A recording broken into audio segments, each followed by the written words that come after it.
Now we're recording. All good? Sorry about that. For some reason, Peggy's computer wasn't running the owl. So we're going to try to run it both from mine.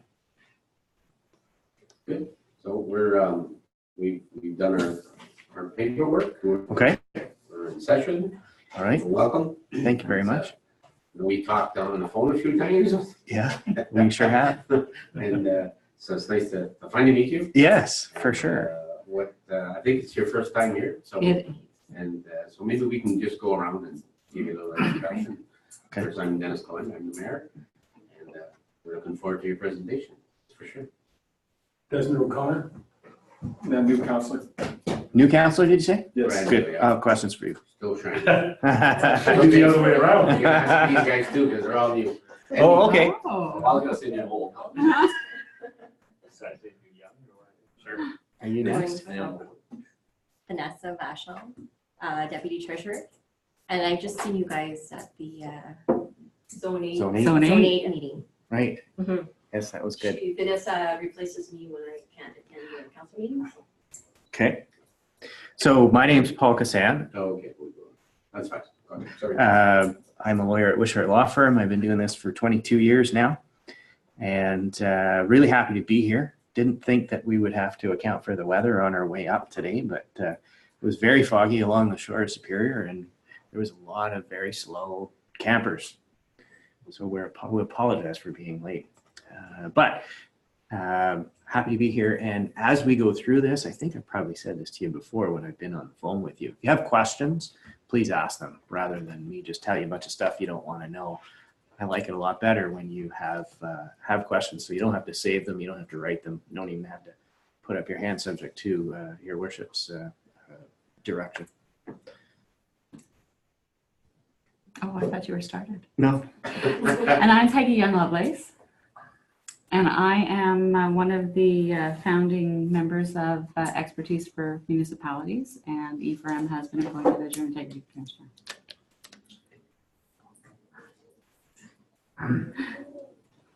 Danielle? Dan Belil, counselor. I'm Shay Anderson, also a counselor. Rodney Luganhout, counselor. Alice Mercier. And everyone was the first time on council. Oh. Just to give you an idea. Okay. Oh, nice. Good. Well, Bob Hutchinson. Well, yeah, Bob, but he's not He's here. been on council before. And Todd he's a new counselor. Okay. But they're not here. Okay, great. I think they'll probably access the owl. Yeah, so we're That's recording this today, so remember that. It's not going to be a public thing, but what'll happen after we're finished is my IT people will be able to make a private link for you to access on YouTube. So you can go back and look at it and jump through the video and see what you might be looking for. Then, Good. if I may, your worship, then away we go. So I understand. Can you explain how the owl works first? Okay. They Peggy can't wanted see me it, to understand unfortunately. how the owl works. This is a 360-degree meeting camera. And if you were to see the screen, I don't know if I can share it on that screen. Maybe I can. Let me see. If I can pop that, pop this, you might be able to see it. So it's really neat because it has a band at the top that shows absolutely nothing. Shows 360 degrees around the room. So you can see everybody in the room. It was really great for a municipal council meeting because you can see all of council, you can see that the clerk is present, but it also focuses on the person speaking down below. And so right now it's split the screen between me and Councillor O'Connor. Not sure why Councillor O'Connor, but it must think you're the best looking guy There here. you go. So when I share the screen with you, then the recording is going to see the slides. So we'll restart that.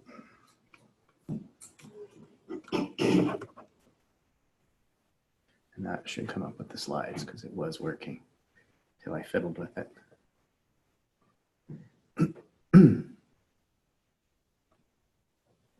Excellent.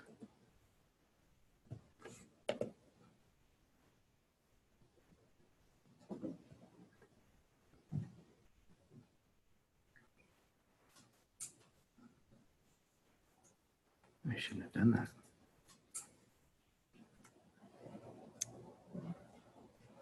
So now,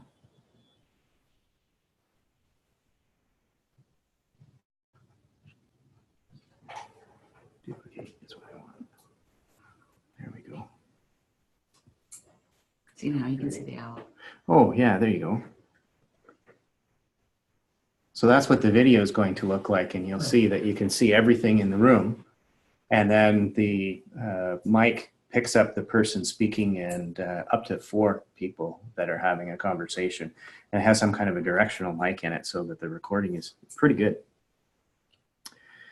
Okay, so as I share this one more time, we should have the slides. Oh. It's not slideshow. This one is the one that I want. Okay. So, It's showing what you have, not a slideshow. oh, right. Why is it not showing the slideshow? I have never had such technical difficulties. There we go. Good. Okay. So you know who we are because of our introduction, and we're going to do 2 different presentations. We're going to try to combine them. So we'll start with council orientation, and we'll talk about the role of council, and then we'll take a short break and we'll talk about the role of the Integrity Commissioner and your Code of Conduct, and particularly the Municipal Conflict of Interest Act. So we have come up with sort of 7 major issues for council to be aware of with respect to their role as council. This is not an exclusive list, but we think these are some of the very important things, and that's what we'll talk about this evening. So the first is building the community. The whole reason that you're here is only to serve the ratepayers. And we'll talk about what it means to build community. We'll talk about your authority and the legislative framework that gives council the authority to make decisions when you're providing services to the municipality. We'll talk a bit about leadership ideas, and then we'll talk about the organizational structure and operation of a municipality, because it's different than a typical business. It's a governance model, and you're a governance board at the top of that model. Then we'll talk about accountability and transparency. As a level of government, council is the only level of government that's required to act entirely transparently. Both the provincial and the federal governments have their caucus sessions, and they can have meetings in closed session where there's no public record or public information. We don't have that, with the exception of the in-camera meetings that we're permitted to go into, but even those we're required to minute, and they're overseen by the Ombudsman and the Integrity Commissioner. We'll talk about financial management, and I'm sure you're going to be familiar with some of that and link it in with risk management. Asset management plans are something you've already been talking about for this term, I'm sure. And then we'll talk about planning and some ideas that we've got with respect to budgeting. I can't remember if you told me that you finished your budget. Yeah, that's good. That's good for a first term of council. So, building the community. What's the population of Cochrane? Who knows? 52. 52 people? 5,200 people. Something that I recommend you do, if you have a folder that you bring to council meetings all the time, write that number at the top of it. Because your role as council is to make decisions in the best interest of all 5,200 people. And if you remember that number when you've got somebody standing here telling you about a problem, it helps you make wise decisions. Because your role as council is not to make the 1 or 2 or 10 people who are in council chambers happy. It's to certainly take their information and think about it, but you as governance leaders of the community have to think about how your decision is going to impact the entire community. So lots of times you'll have people in here with a very important issue for 10 people, and you've got to decide how that's going to affect the rest of the municipality. The other thing when we talk about your population that we need to think about is what's happening in Cochrane. What does the demographic look like? You guys have one of the younger councils that we're in front of. A lot of times council are made up from people that have sat on council for 20 years. It's not typical to have a completely new council, and it's great to see some younger people here. So that tells me that something's going on in Cochrane different than some of the other municipalities. So why the younger demographic on council? What can you guys tell me about that? Go first. Dan? I'm an old guy, so I don't fit the norm here. There's definitely a younger family population going on here. I think lots of new, well, I guess I can't speak too much on how many younger families, specific numbers of younger families, but there are younger families growing here, raising families, looking for things to do for their families. And I think that's probably a goal for ours as well, is to keep on tracking those. So that's probably their perspective coming into things, is that demographic is changing, especially with like our Indigenous population and going into influx. Like we're getting a lot of younger families and bigger families with Indigenous populations as well. So. I think that the last council was made up of exactly what you said, like people who have been here on council for long terms, that type of thing.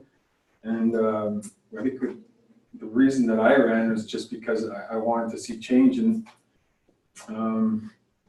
if I you know, I'm of the opinion that we're all here, we're all volunteer people within the town already. Yeah. But we stepped up, and what were there,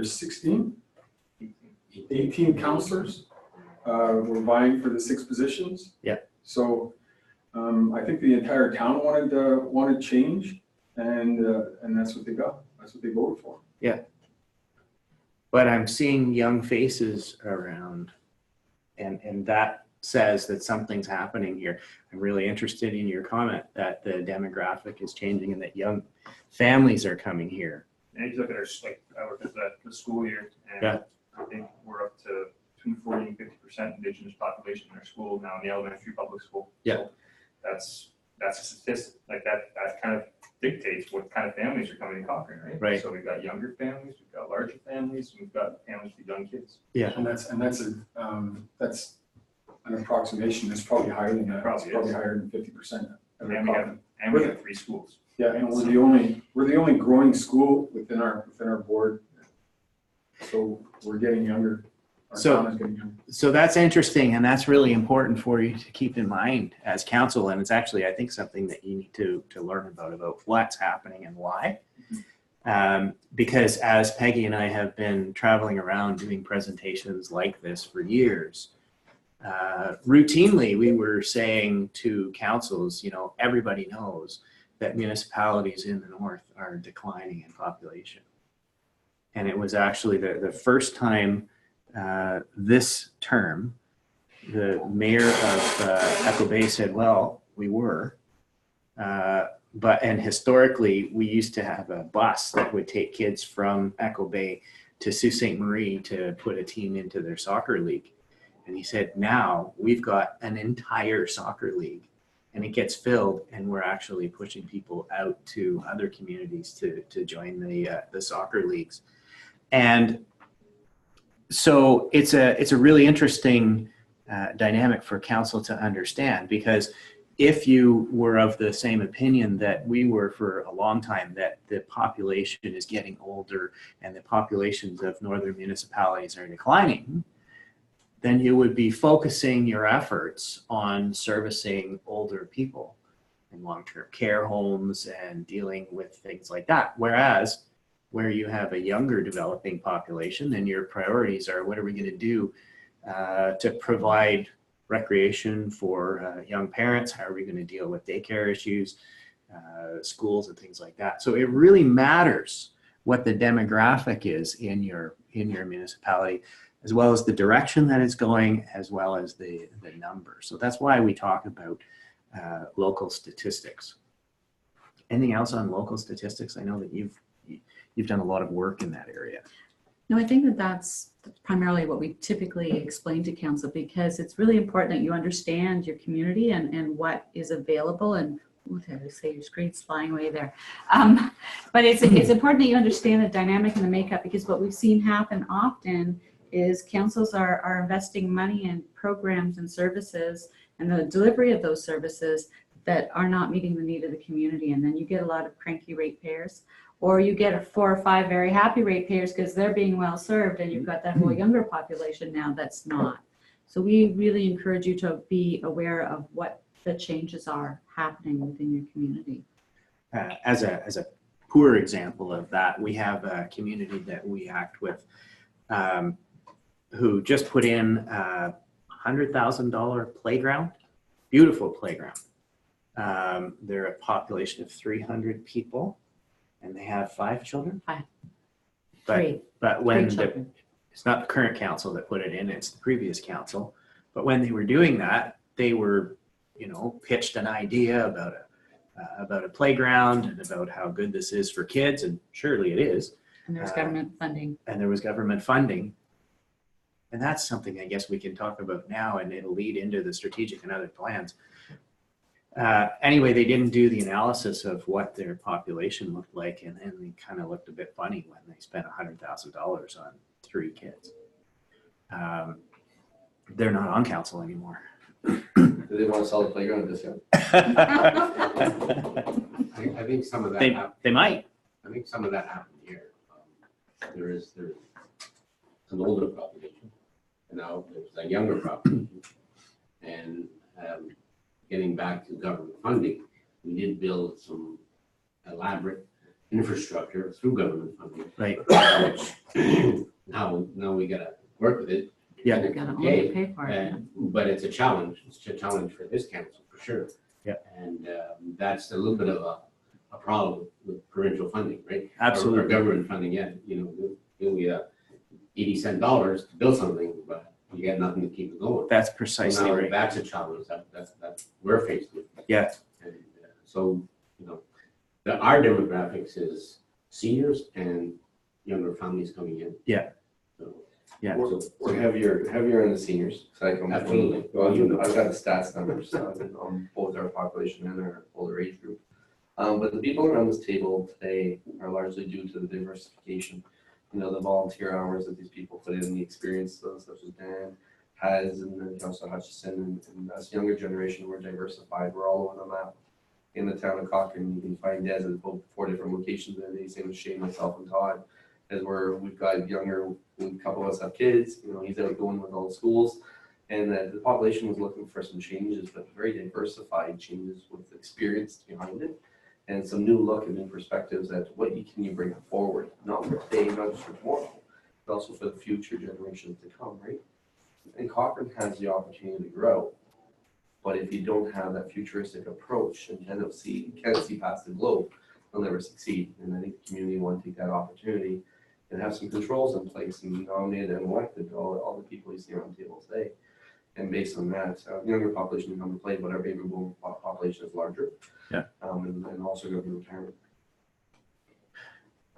That's exciting. It's really exciting to hear that, because frankly, like I say, on most councils, we might see 1 young person, but I've got 2 municipalities that were completely acclaimed, so there was no election. I've got others that have vacancies that they can't fill because people don't want it. So this is exciting for you guys.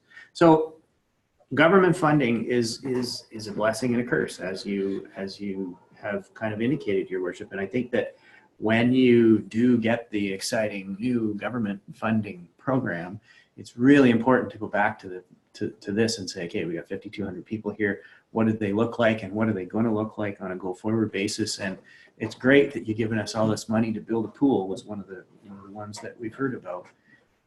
But they're so expensive to maintain. So you really have to look when you're jumping into the government funding to make sure that you've got the ability to maintain the infrastructure that you end up building. And it is a prudent council sometimes that will look at these government funding offers and say, that's not right for our community. Just because the government says it's a great idea doesn't mandate you to take it. And it's a smart council that's sometimes willing to say, you know what, we don't want to saddle our community with the ongoing expense of a pool, as an example, because the government's giving us money to build it. So this is... Just to elaborate, and that's an important fact I think we should all know. Only because you apply and you get approval. Yeah. Because some of the discussion on the last council, before that infrastructure was built, the argument was, well, if we don't take it, well, we won't get another project. And that's totally not true. You put an application in and you get it funded, and then you look and things have changed and you say, no, we're not going to be able to do this. Yeah. That doesn't, it's not a black mark against the community. Mm-hmm. And there was some misinformation that was put out there. Mm-hmm. And, Well, to be clear, from where I could sit and in my seat as the executive director, if we don't take the funding that's allocated to us, we lose at the ministry level. you're not talking the same thing. I understand that, but Well, I asked them. no, I understand, but it's unfortunate that, I know we're kind of getting in the weeds real quick, but myself and multiple sponsors of the Town Cochrane also gave tons of money that would have offset and probably taken care of all the costs, and the council kicked them all out at free cash. So I think, bringing this item to the table is a little sensitive, but. Well, it might be, but I think he brought it up, and the bottom is. I think you should talk about polar bears, never mind. It could be, I mean. I think what it boils down to is that the community has to own whatever you do. Correct. The decisions you make, it's a Or someone else community, or so, exactly. So you inherited the problems of the past, but today you have the opportunity to do things differently. And I'm a firm believer, if you plan and you want it badly enough, you can make it happen. One of my favorite stories is in Calgary, when it was a fledgling city and the federal government would give them no money for the hospital. The people band together and they built their own hospital. They raised the money, they got donations, they did whatever they could do to build that hospital, and it happened. And yes, that was a long time ago, but I think the philosophy still holds true. If you start by having a really good, solid community strategic plan, and then that leads into what we've been talking about a lot is a council term action plan. And I'll let Paul talk about that in one more second. But the idea is once you have a plan, then you've got something to sell to government. You don't have to have them putting dangling a carrot to you. You can go there and say, we have this plan. We want you to invest in it. Here's why.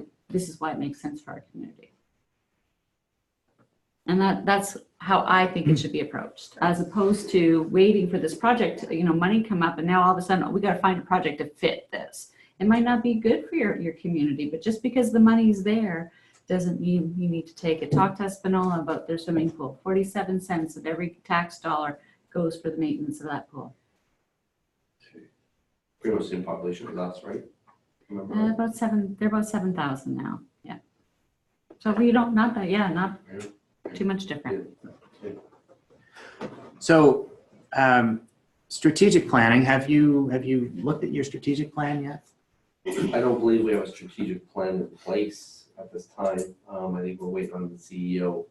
That's his role and responsibility. Of course, with the influx from council, but some of that stuff should have been already in place from previous council. Every couple of years you should have a turnover and start checking things off the list. And I think we're nothing on the table at this time.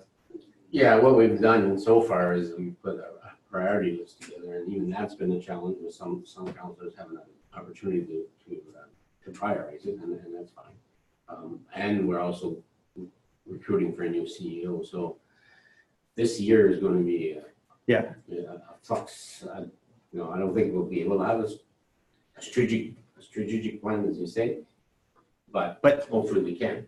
That's actually, I mean, I know it'd be a great time to do it. yeah, this is Give people exciting. cover. You know, you've got a new council, you're going to have new management. If you don't have a strategic plan that's been leading you in a direction that you don't want to go, then Now's the time to change. Well, I think now there may be. There is a I think there is strategic one. plan. It's just- Oh, okay, sorry, I misunderstood. Yeah, it's 2014 and it's a Yeah. KPMG report Time and to that's be been the Yeah. one they've been using Yeah. for 4 years and it's probably time to renew it. Excellent. And Yeah, logistically, we hired like, it makes sense, like, this is a good bridging opportunity. Absolutely. between two systems, right? Like, this is an opportunity for the new one to learn from JP's experience, so. That's fantastic. So the concept of the strategic plan really is to have council's decision about the direction that you want to see the municipality go for the next 10, 20, even 50 years. So you can do some real long-term planning about what you're seeing developing in Cochrane and how you want to make that move forward. So it's a real long-term document. You were going to say something, I can tell. I know you've been involved in a lot of strategic plans. Mhm. So, No. I wasn't going to say. okay. So I think that this is a fantastic opportunity for this council to develop that strategic plan. And we're happy to help out with that.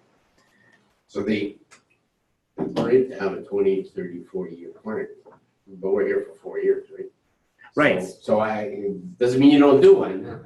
I know the importance of it. Just like the 2014 strategic plan was very based a lot on recreation. Our discussion is, I think we spend enough money in recreation, not what we're gonna get out of it, not what we're gonna get away from it. We're still gonna spend a lot of money in recreation, trying to develop those things. But we also want to build an infrastructure that's been decaying for a long time. And that's nothing new. It's not new to Cochrane. It's everybody's the same way. And So that's kind of the end of the presentation, but it is definitely something that's critically important because the government is telling us, here's money for planning about how you're going to fund your own infrastructure repair and maintenance. So that's a big hint to say get to go. it's going to be your baby, and government money might disappear for that. So that's And I think it's actually, I'm going to add something about taking it on a little bit of a different twist, because now is probably the right time as well, because every municipality in Ontario got transition money. And with that money, you're supposed to be looking at efficiencies and kind of ways of doing business differently. And it's a way to help fund a strategic plan for your community. And I think one of the past practices has we have a strategic plan for recreation, or we have a strategic plan for this, or we have a small little plan for this. We don't look big enough and we don't look long enough. And that's what happens when we now have infrastructure we can't afford to pay. Because had we looked back in the day that it was going to cost 47 cents when all the government money dried up and the companies no longer are willing to put in hundreds of thousands of dollars a year, you would have seen back at that time a pool was not a good investment. And that's why when you can look at operations, you've got a new CAO coming in, this is the time to do some of that kind of in-house, look at how you're functioning, what kind of changes you can make, and put that into your strategic and asset management plan. And now I'm off my soapbox. Well, you're going to get right back on it, because the next thing that we want to talk about is like a strategic plan. And the time again is to do it right now. And this is something that we've seen some of our more successful councils do, and we learned about it and thought, okay, we're going to recommend it to everybody. So it's a council term action plan.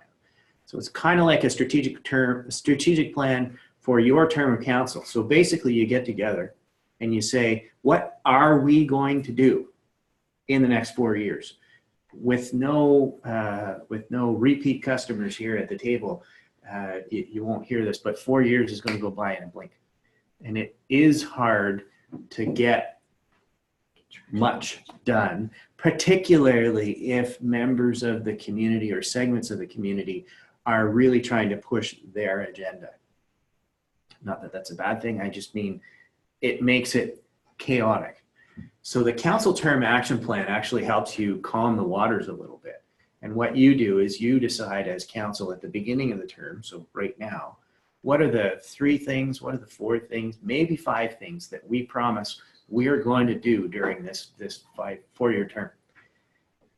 And the reason that that is so critical is it helps you as council develop a course and stay a course to actually succeed and have some things that you can say at the next election or the next election or the next election. This is what we said we were going to do, and we did it.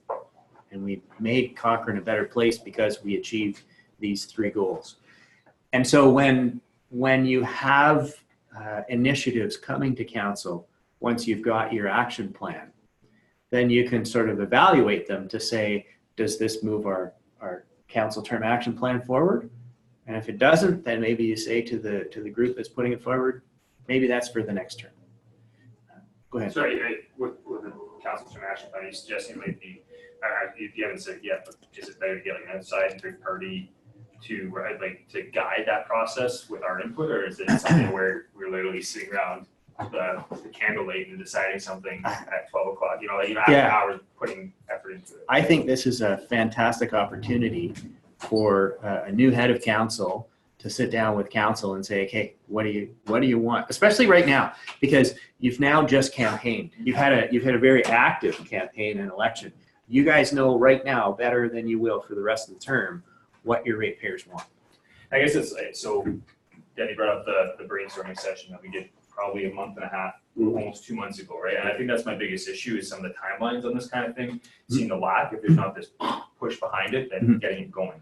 And that, sure, schedules don't line up, but things still, like are we halfway through our first year? And, we don't have a council action plan in place. Yeah. And like, I would say more important than anything, I think that's what people are going to start asking, what do you guys do? Yeah. Right. So I don't know. I'm just looking, I guess, guidance on what the best approach is to get that going. The best approach is to do it. There's no right or wrong way. If you go to many councils and ask them what their council term action plan looks like, they're going to look at you with a blank face and say, what are you talking about? This is not something that is statutorily required. It's not something even that municipal affairs is going to tell you about. It's just something we've seen as we go around the province. You see some councils that really click and mesh. And it actually took us some real analysis and conversations and find out why did it work? And they talked about this early planning session where they have this council term action plan. Now, I mean, if you want somebody to facilitate that, we're happy to help you, but you can do it all your own. Like the beautiful thing about it is it's yours. It's only yours. And really, I would urge you to have not a whole lot of items on it, because you don't want to have a document that says we're going to achieve these 10 items and you only get the first 3 done, because that's going to look like you didn't succeed. So you're much better to set 3 that you're promising to the municipality, we're going to do these 3 things in this 4 years. And then you work really hard on, as council, moving those items forward. So there's not a lot of magic to it. It's kind of getting around the table, talking about what were the issues when we got elected, what do we want to see, what can we reasonably achieve in 4 years, and then we're going to adopt that as our plan, and we're going to go full guns and make it happen. And if you get all 3 done in the first year, do it again. But put something in place so that the community can see the direction you're going. It shows really good leadership. It helps build a cohesive council. And it helps you tick some boxes and actually make something happen. The opposite end of the spectrum that we've also seen fairly frequently are councils that have absolutely no plan. And you know the one I'm thinking of, where they have a meeting and they talk about a bunch of stuff, so they don't even really follow an agenda. The community members come, they get involved in the debate. They tell council that what they did last week was no good. Council then reconsiders it and thinks of it again. And they're caught in this vortex of doing really nothing. And the problem with that is that it's created a reputation. The ombudsman's been in there a bunch of times. Municipal affairs actually went in and did a complete organizational audit and gave them something like 55 recommendations that they needed to do. That was like 55 pages of It recommendations. could be. It could have been. It was stunning. Yeah. But there's just no direction with that poor council, and they can't get. They've created this problem where the ratepayers think that they can come to council and just have a discussion, and you don't have to follow the agenda, and you don't have any procedures, and it just creates absolute chaos. So that's avoided by doing this council term plan, and then going through some of the things we'll talk about with accessibility and transparency. You got another question on it? No. No. Well, no. If you do, go ahead. No, I'm good for now. Okay. Yeah. Paul? Yeah. Yeah, we've done that. We're just waiting for some of the councilors to prioritize the 25 different scenarios that we wanted. So once that's done, I'm sure we're going to, like it's 95% done. We're just waiting for a couple of the councilors to put in their votes. Okay. 25 items scares me. Yeah, but that was just a wish list of everything. Oh, I see. And then we started taking out. Yeah, I see. Yeah. So you're now going we're through prioritizing. 25 things that you talked about, and you're So winnowing out. We're at the next step. Yeah. Getting very close to the Yeah. next step. And Yeah.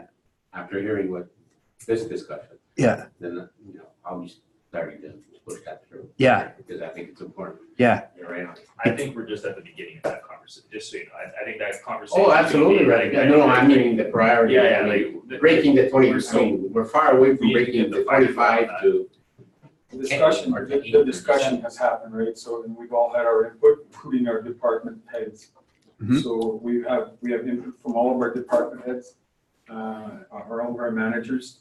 And as a new council, that was something that we wanted to, let's have a brainstorming session. Yeah.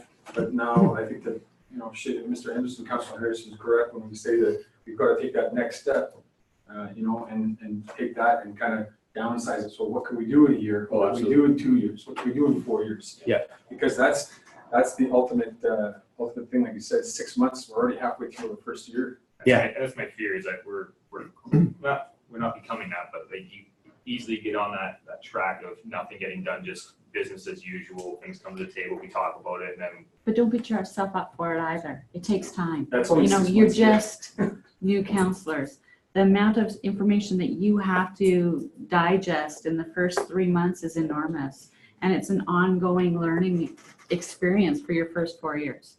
And you'll love it or you'll hate it. and sometimes both. And sometimes both, exactly. And it'll be challenging, and there'll be lots of things that you get to do that'll be different. One of the things I really strongly encourage you, that when you get your council term action plan completed, you make it beautiful and you share it with your ratepayers. One of the things we've also seen councils do is say, oh yeah, well, we have that plan, but the staff aren't following it and they don't endorse it. Like it was something that was created by a third party and sits on a shelf. I'm a firm believer, if you want it done, do it yourself. If you need someone to come in and help knock out the shape of it after you've done your homework, that's one thing. I don't like bringing in a third party at the beginning of the exercise, because then you get steered in a direction you may not want to go in. So, now we could talk about this all night. So this does lead to leadership, because you are the leaders from a policy perspective of the community. And in order to be seen as good leaders, you need to make decisions and you need to make something happen, rather than just think about stuff and talk about things at council meeting. And so again, it goes back to both the council term action plan and to a lesser extent, the strategic plan. So these are promises to the ratepayers really about this is what we're going to do. And it does really help you if you have a good plan and council buys into it, and you stick to it, and you basically go and talk about it at every council meeting. When something's happening, how is this moving our action plan forward? How does this relate to the action plan? Is it in the way of our action plan? You can also change it as you go. Like you might get down the road and say, wow, 25 was too many if we promised that. That's okay, but the concept of the leadership is actually to have a direction, pick a direction, and then move the municipality in that direction as a team. Citizen engagement is something that municipalities are struggling with. I started by saying that the only reason we're here is to serve the ratepayers, and that's the truth. And so it is very important to consider and to invite and to facilitate citizen engagement. I am absolutely not saying that you should be inviting your ratepayers into your debate. That is the opposite of what I'm saying. However, what I am saying is that it is very important to do two things with respect to citizen engagement. One, let your ratepayers know that you want to hear from them. You want to hear what they need. You want to hear what their problems are. You want to hear what their ideas are. That's great. And then once you've invited them to give you that information, you have to do something with it. You have to show them the respect to say, okay, we heard you, and this is what we're going to do. Or this is not what we're going to do. But at least give them the respect to say, we heard what you said. So citizen engagement comes in many, many forms. Municipalities do surveys. You know, we have an idea, we're thinking about doing whatever. We want to get the ratepayers' input in this idea, and you do a survey. You do an online survey.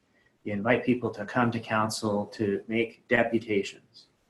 It's perfectly okay, in my opinion, for ratepayers to come to council, to talk to council about what they want you to hear. The way that that system is supposed to work is that the ratepayers are giving you their information, not asking you, particularly as individual councillors, to answer their questions. So it's important to set up a system of presentations by ratepayers or whomever that gets documented on the agenda, so that you know coming in, Mrs. Smith is going to come and she's got a deputation about garbage pickup on John Street. And the great thing about that is it lets your staff get that information, then do a report so that you've got a little summary of what's going to be said to you. Plus you've got a staff report about how the issue is being dealt with or not being dealt with, what policies apply, how it relates to your strategic plan, your council term plan, stuff like that. So that when you're listening, you've already got a whole bunch of information and you can ask intelligent questions of the people making the presentation. And then if you consider that issue, and I would urge you generally not to make it a practice of hearing a deputation and making a decision on that issue in the same meeting. Because usually you need to hear what they say and then learn about the information that they've given you. And if you make decisions, one of the things that I tell municipal councils is to slow down. And councillors look at me like, what do you mean slow down? We don't get anything done anyway. Slowing down is the opposite of what we want to do. But your job is to serve the taxpayers, and in my opinion, you're best serving the taxpayers when you make a good, fully informed decision. So lots of times people are going to come here and they're going to say, I need you to make a decision on X issue right now. I don't think you to give them good service by making that decision that day. You make much better decision by saying, thank you for your information. We're going to study it. We're going to learn about it. And then we're going to make the best decision for the municipality. Then bring it back on the next agenda. Now you've got a report. Now you've had a chance to maybe talk to some other ratepayers, had a chance to go and look around your municipality yourself and try to learn about the issue. And then you can make a better decision. So that's why I'm telling councils to slow down and don't feel that you have to make a decision when the ratepayer is in front of you, because that's often not the right decision. And the municipality that we were telling you about, that's what they do. They make a decision and they have council meetings every week. And then they go back the next week and say, oh, we didn't make the right decision, so now we want to undo it. And they're actually having trouble getting contractors and things now because you know, somebody gets spooled up and then all of a sudden they get put off. So that's citizen engagement. Do you have any questions about citizen engagement? It's a really important issue. No, I think we have a pretty good policy on that. Yeah. If there's that delegation, then we have to. Yeah. Have it in the Thursday or the Wednesday before the meeting. Perfect. Perfect. To get Now, information. one of the things that I've seen municipalities say is that the citizens don't really care about what we're doing because we have asked for input and nobody comes to the meeting, or we've put out a survey and nobody fills out the survey. So one answer is that they don't care what you're doing. The other answer is that that wasn't the right way to get, or the best way to get the citizens' input. So if you're finding that you're asking for input and you're not getting it, look at the method. We act for a large amalgamated municipality, and what they did, because people weren't coming to their council meetings, is they started, it's 4 municipalities over 90 kilometers. So what their council started doing to get people to come to the meetings is they would actually move the council meeting to each municipality so that you would have a chance to go to a close municipality. Another municipality that we work with, they live on primarily on Highway 17, close to Ottawa, and there's no street lights. It's all dark, and so they had a lot of seniors there, and the seniors didn't like to drive at night, so they wouldn't come to the council meetings that were happening at night. So what they started doing was alternating their council meetings so that the seniors could come to the ones that they would have during the day, and then the younger people would, because the younger people can't get to the ones during the day because they work, so they would have council meetings in the evening for the younger folks to come to. So just ideas about being flexible about how to get citizen engagement, because that's, again, really the most critical thing in your job. I sometimes wonder if the formal nature of the way that we do the petitions and delegations in here scares off people. And a good example of the opposite of that is that the stakeholders meeting for the hotel owners last week. And there was a couple dozen people that, yeah, they have a vested interest in that, but I've tossed the around my head if we had more informal forums going on. And I like the idea, like different locations around the community. It's almost like, like almost like an open house or a coffee house discussion place where it's not necessarily I have to go stand up there and make a speech in front of people. I can just vent my concerns, my questions, my issues in a more casual environment. I think that would really benefit lines of communication for us, but I don't know if that has any precedence, if that's not anywhere else, or if that even goes along with any policy that council can actually act on. I know what you're going to say. Yeah. So Go ahead. One thing that I would like to suggest is that community engagement doesn't have to happen in this room. It can be at the coffee shop. It can be where you buy your groceries. If you have something that's coming to the council table and you want to talk to the people and get their advice or their feedback or their information on an issue, you talk to them. My experience has been, though, that councillors tend to want to talk to people they know and not the people that they don't know or don't like. So I really encourage you to look at the demographic of your community and try and talk to people who fit each of the demographics. And that could be by culture, it could be language, it could be age. Like there's so many different things that what you do impacts, that by having one-on-one conversations with your constituents makes a huge impact. And it also is a really good way of building strong, healthy communities. That's not what I was going to say. And that's why I didn't say what you were going to say. The I was gonna only make a comment. I like that idea, but I would talk 24 hours a day, 7 days a week. My wife would never see me because that's how much I can talk. So you, Not every issue needs to be. No, different it does thing. not. It's gotta be, during the budget time, you're looking at a project, Exactly. those types of issues, not Yeah. day-to-day operation. but sometimes it's when you're looking at your long-term plan or Yeah, your stuff strategic like that. plan, it's time to update it. Or you've got changes that are, the government's making policy changes on something and they're asking the municipality for comments. Like there's a lot of time when you're going to need to provide feedback. And the best way to do it is to make sure that you talk to a number of people that are across. what I was going to say is we have a new mayor that we act for. And one of the problems is you can't have a quorum of council together talking to ratepayers about issues without it being a council meeting. But that doesn't mean you can't do it on your own. So what this one mayor did is she has mayor's hours before a council meeting. So she comes an hour before a council meeting. If anybody has anything they want to ask about or talk about, then they come to the mayor's hours. Lots of times it's about the hours of the dump or stuff like that. Sometimes there's an issue that needs to go to council. And now she doesn't bring it to council that day because it's got to go through the agenda process, and she wants staff to give them advice and a report. So, but that's one way to do it. Another way, I mean, you can have town hall meetings; those are fine, and they're tough for you to run as head of council.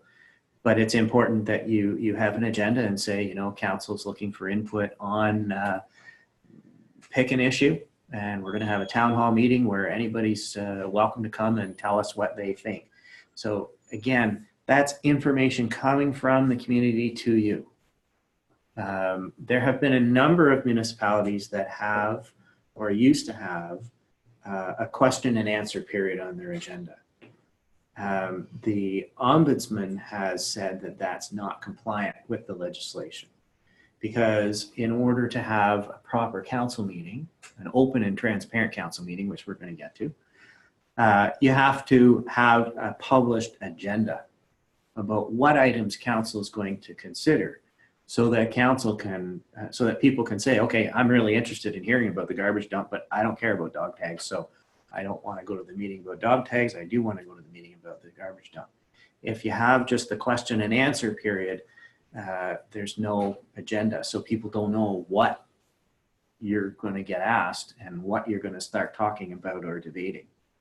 The other problem with it from a legal perspective is that individual councillors in that system would answer the question, which means really that they're making a decision on behalf of council and giving what they think council's answer is.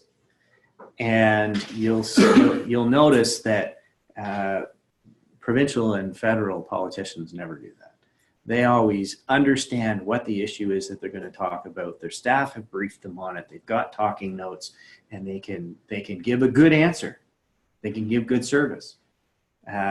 If councillors individually are answering questions on the fly, especially ones that they didn't know were coming, they haven't had any time to prepare, and your staff will be cringing because they haven't had a chance to brief you on how they did it last time and what happened and what laws have changed and what have you. So I would urge you not to do a question and answer period. Information from the public to council is great.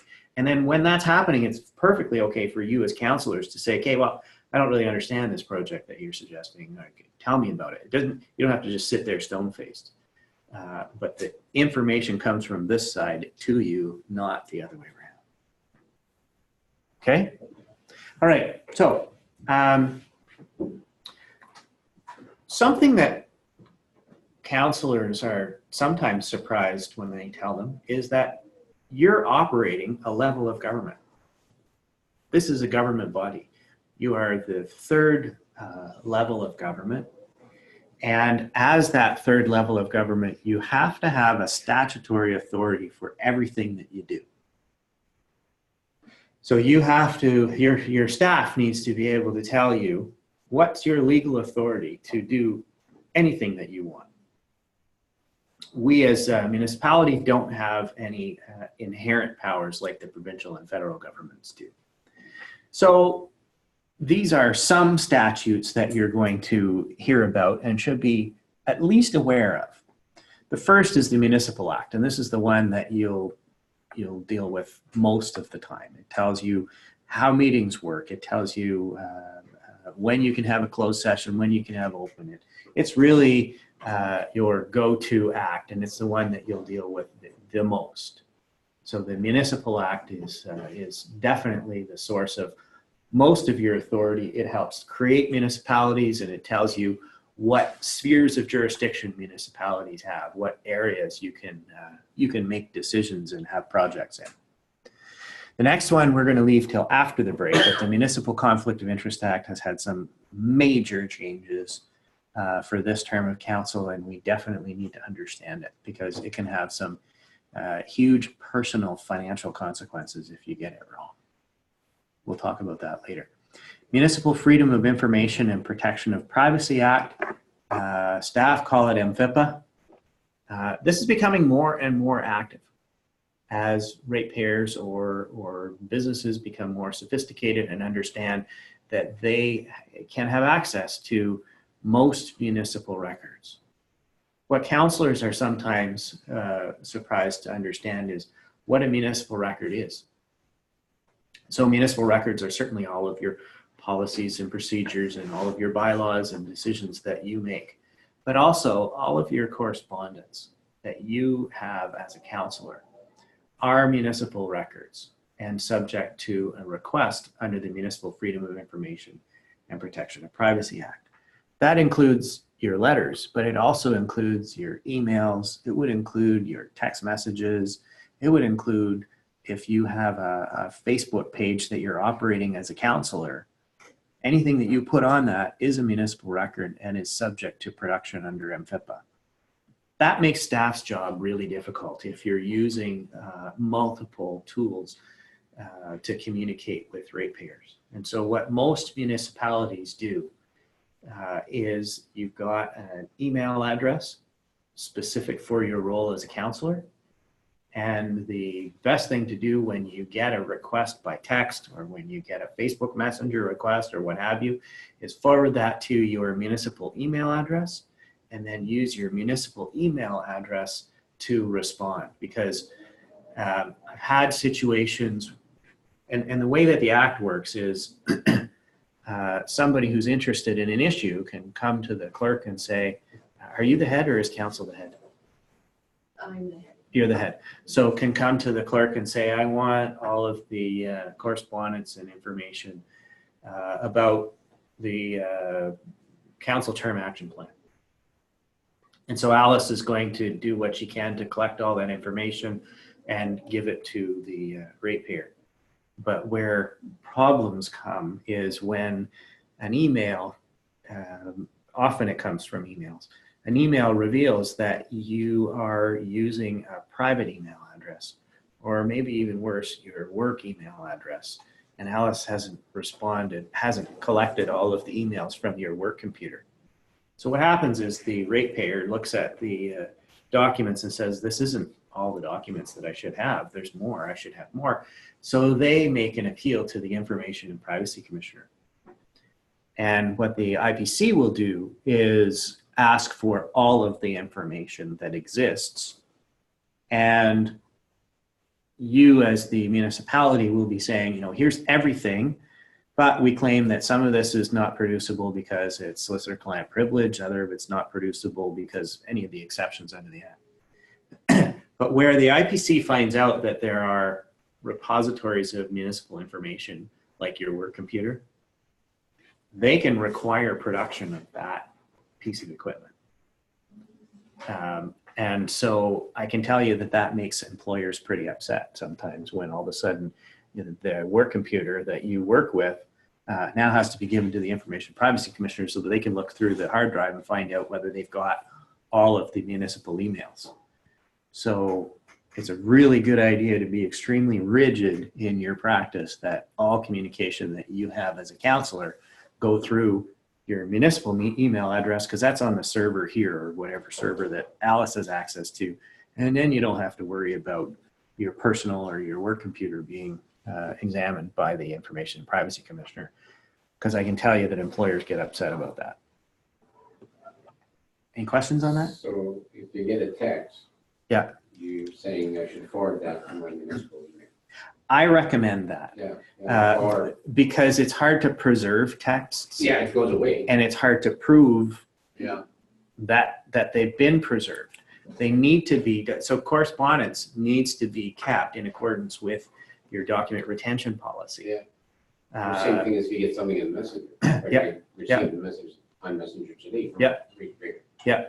So I should send that to my email. That is my suggestion for best practice, yeah. Because if you do get an FOI request on it, it's really hard to prove that you've actually produced everything. Yeah. Or I guess it gets deleted off of mine. Mm-hmm. Nobody would know the why, right? Mm-hmm. So, but then Yeah. you're not meeting. But then you're not compliant with the MFIPA Act, and the Information and Privacy Commissioner will come and have words with you. And the other thing that Paul often advises council to do is if someone does send you a message that way, to give them your email address and say, this is the only way I will be able to respond to you. So please send the information or your question to me at this email address. So in that way, you're not encouraging them to use text or other kinds of, Yeah. and there's always a telephone call. That's something that you can do that is not a municipal record. That's right, because a verbal conversation face-to-face or over the telephone, there's no document that's created. So the Information and Privacy Commissioner will not order you to create a document that didn't exist in the course of a counselor's role. And so phone calls, face-to-face, you're not required to note those. It's often a good idea, but you don't have to do that. But then the notes would be producible. Okay, so Occupational Health and Safety Act has been becoming a really big issue for municipalities.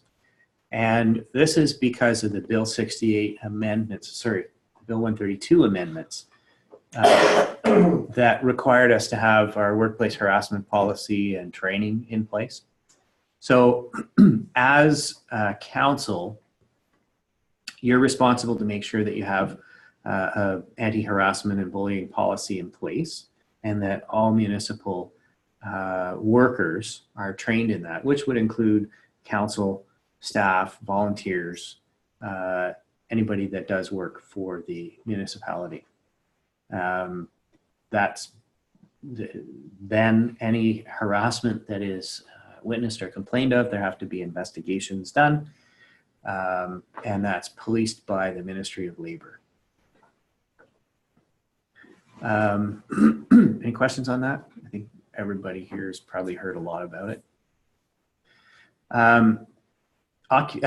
Accessibility for Ontarians with Disabilities Act is something that you are going to have to deal with in this term of council, because the compliance date is for complete compliance is 2022. This is dealing with accessibility issues, both physical, plant, and also information. So this is something that you should be looking at on an ongoing basis to make sure that you're planning to ensure that you're compliant come 2022.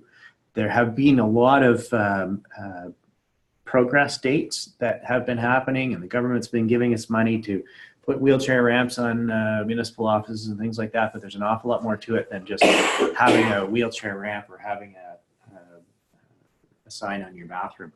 All of your information is going to have to be accessible. That includes paper documents and your electronic documents. And accessible would mean both for people with visual impairment and auditory impairment. So there is quite a bit of work to do with respect to that. I won't spend too much time on it, but it is something that council should get a report. I suspect that you've probably got an AODA compliance plan. Accessibility, yeah. Mm-hmm. So that's something the council should look at, because there'll be probably plans to have various parts of your municipal organization comply over the next bit, but 2022 is final compliance, and there's many municipalities have a lot of work to do in that. And I think it was London, the city of London, that has a really good tool. It's a checklist of all the things that has to be done. We were at the AMCTO Zone 7 meeting in the fall, so it'll probably be on the website. But I think it was London that had the checklist that said, here's all the compliance, and it has all the measurements, has all the information you need to ensure that everything is compliant within your municipality. And they said they're willing to share it, so. Yeah, they put together a compliance plan. And if you Google that, Alice, you'll probably be able to find the contact person, but they have somebody who's, I think, probably an AODA coordinator or something like that. And their plan is copyrighted, but our understanding is if you phone them and say, hey, I'm from Cochrane and we're interested in your plan, that they will share it with you.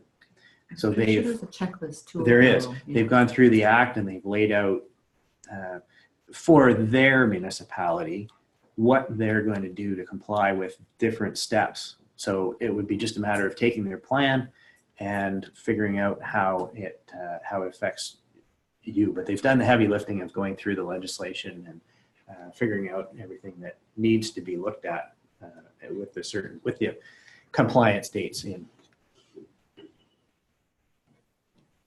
So the next piece of legislation that you're probably going to hear a fair bit about is the Planning Act. This deals with zoning, deals with severances, subdivisions, all those good things. So I'm not going to tell you all about the Planning Act, but that's a piece of legislation that you're going to be dealing with on a regular basis. And then another one is the Fire Prevention and Protection Act. And I guess along with that often is the Building Code Act. So some councillors are surprised to hear that you don't have to have a fire department in a municipality. You have to have a fire prevention plan, so education. If you do have a fire department, then there are all kinds of requirements that have to be met with respect to training and gear and dates that gear has to be certified as an example. So your fire chief will be providing reports to you on compliance with the FPPA. Also, the fire chief will be using the FPPA to do inspections and probably occasionally lay charges if people are not complying with that legislation. So this makes sure that there's smoke detectors and that there's proper fire exits and things like that. Often the fire chief works hand in hand with the chief building official who administers the Building Code Act, and again makes sure that buildings being built in Cochrane are complying with the building code, that people are getting permits, that the buildings are safe, and they often work very well hand in hand together. So that's like, those are the most common pieces of legislation that you're going to be dealing with. There's lots more, but these are, if you know these, then and when I say know them, I don't mean go home and read the Municipal Act. I mean, you can if you can't sleep, but just so that you've got familiarity with what you're going to be doing. So I've spoken a little bit about this already, but it's important that council understands that council's role almost exclusively is in this room. Your role and authority is as a council as a whole. Section 5 of the Municipal Act indicates that municipal councils do business by bylaw, and you make decisions at a council meeting that's open to the public where you've got a quorum and you've got an agenda. So no councillor has really any authority once you go outside of the council chambers. Oftentimes it's the head of council that has the problem with this because they think that there's more to the job than being in council, and they start talking to contractors. And we had one CAO called us up and said, okay, the mayor has hired a contractor. They're breaking up the parking lot and they're going to pave it, but council hadn't made the decision, any decision on spending the money. I was kind of surprised that stuff like that still happens, so I think I need to discuss it with you, but it is just important to remember that your role is as one of the whole of council. You have a vote.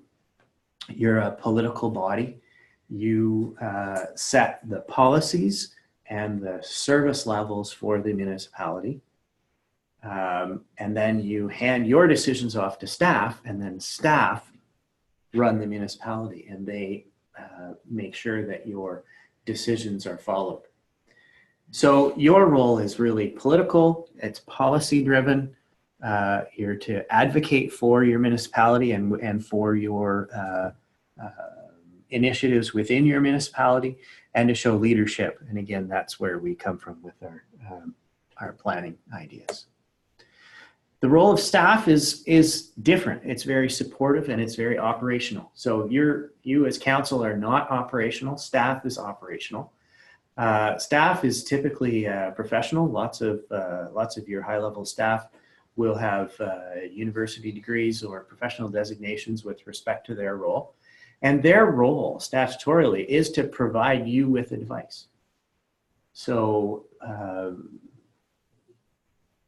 they will prepare staff reports on almost all of the agenda items that are in front of you every council meeting. Their job is to analyze ideas that you have and give you advice about, how do they comply with legislation, how do they relate to our strategic plan, and then you take their advice. Their advice is advice, just like my advice to you is. You can take it or leave it.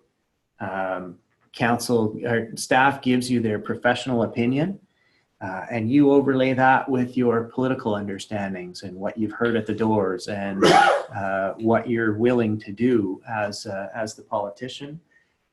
Consider all of that and then make the decision.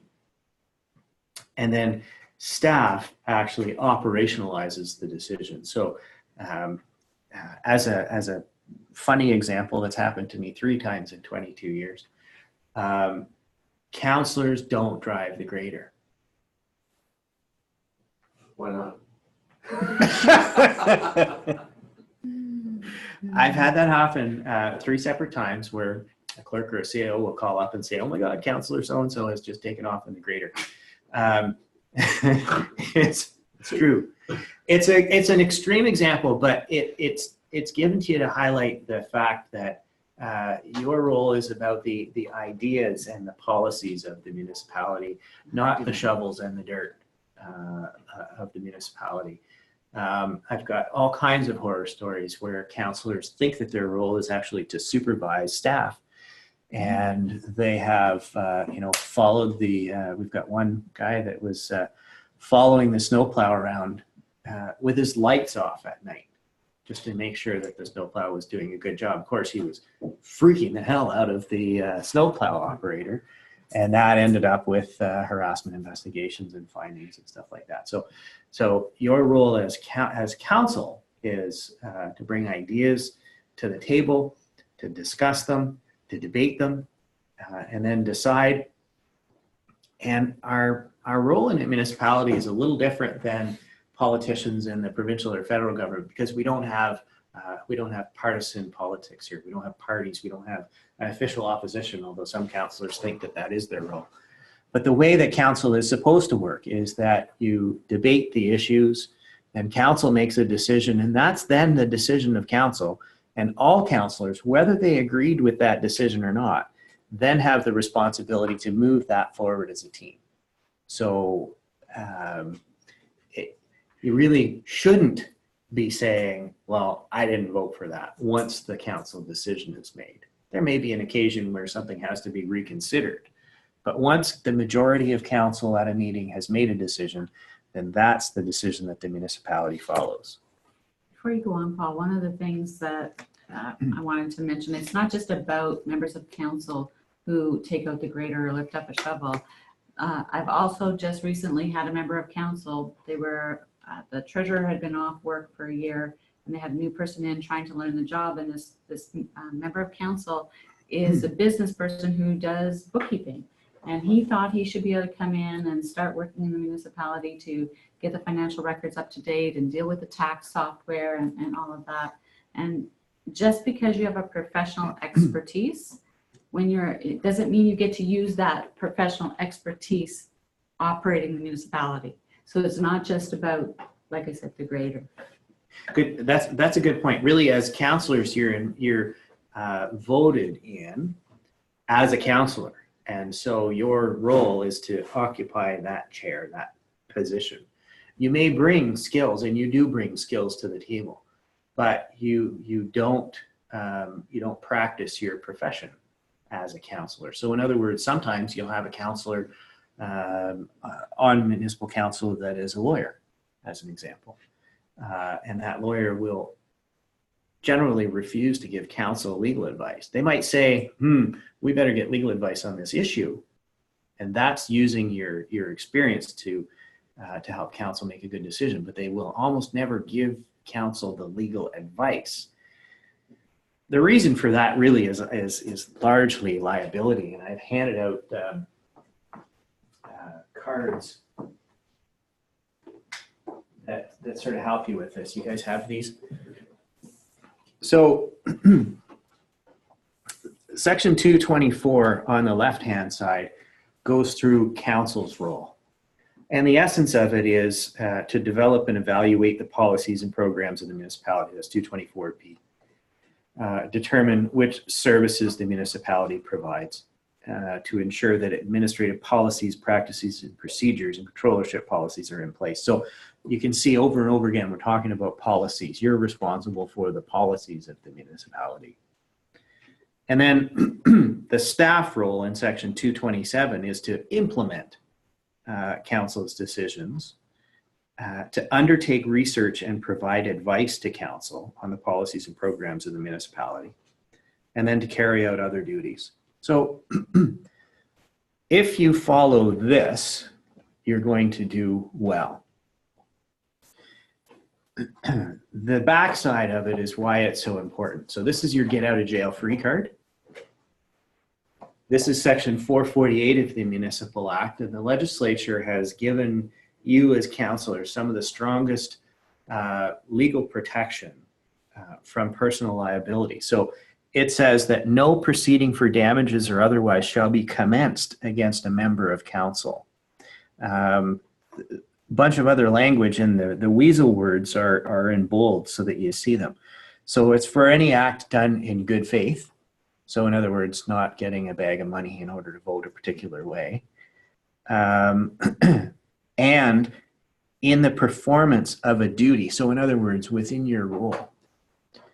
So if you are making decisions around the table as a councillor, or you're talking to ratepayers to get information to bring to council, or you're evaluating policies and putting those forward, and you're wrong, and you actually cause damage, this says you can't get sued.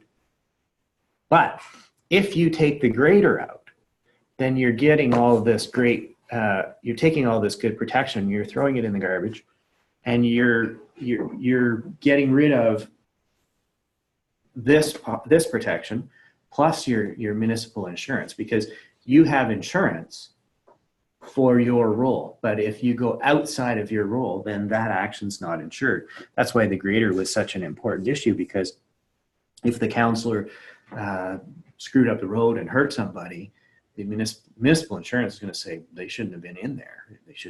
They had no training to, even if they did have training to operate the grader, that's not their role. I acted for the city of Elliott Lake during the mall inquiry when the mall collapsed. And after the inquiry, a class action was started and 2 of the mayors were sued personally. They were named as defendants. And I was able to use this section to have the actions against them dismissed, because at all times that they were dealing with the mall, they were acting in their capacity as mayor. So they weren't out there doing inspections on their own, because that's not their role. They weren't out doing anything outside of the role. So I had the action dismissed against them. So it's something that can be used. We do use it as legal counsel for you, and it's important that you understand to stay within your role. So, Just, yep. we're all very, I think everyone around this table is very involved in the community. Like, for example, I'm at the school and someone could approach me and have a conversation with me about counsel, and it's happened. Sure. Where does the delineation happen? Where I'm in a counselor role, like it's basically, or what happens if down the road someone says, "I talked to you in that school one day, yeah, and you said this," or you, yeah. Where is there no delineation now that we're in these chairs? It's interesting. That question came up in the city of Vaughan and was litigated, and it was actually the recommendation that you are essentially always wearing your counselor hat. And so if you're doing something that you don't want to be seen as a counselor, and what was happening there is the mayor of Vaughan was endorsing a candidate in the Italian election who was very right-wing, almost white supremacist. And so he got taken on as saying, you know, the city of Vaughan shouldn't be doing that. So the end result of it was that if you're doing something that's on your own as a person, then you have to make that announcement. So if somebody comes to talk to you about something that you're personally interested in, a hobby or whatever, and it could be construed, like you don't have to do this with your wife every day, but if you have to tell them, this is not me as a counselor, this is me as Shay Henderson, and I'm interested in racing horses or whatever, so I'm not a counselor. But your role is to talk to people and is to hear information about ideas that they are interested in. That being said, your role is not the complaints department. And that's where counselors can sometimes get into trouble. So you probably have a complaints policy here. I've been actually trying to get municipalities to change their complaint policy to a feedback policy, to change the negative connotation of it, because really complaints are largely the way that your ratepayers speak to you and get information to you. And they're not a bad thing. What's that? That's how you manage your services. Yeah. So, you know, you need people to be calling you. So if you change it to a feedback system and invite people to give feedback on whatever it is, it's important that that goes to staff, because staff are the ones that can then action the item. We were in Kirkland Lake, and Wilf Haas said that when counselors get involved in solving complaints, it actually slows down the delivery of municipal service. And he had an example where, let's pretend it's plowing, I think it was. Was it garbage? So a lady was complaining that her garbage wasn't getting picked up. So the counselor, thinking that he was doing the right thing, went to her house. So that's going to take several minutes. Talks to her about the fact that her garbage isn't getting picked up, gets her side of the story. Then went to the guy on the garbage truck. The guy on the garbage truck then said, well, I do what my supervisor tells me. So there's a bit of an uncomfortable discussion with the guy on the garbage truck. Eventually the counselor gets to the manager, and the manager says, well, go to the director of public works and put the complaint in through our process.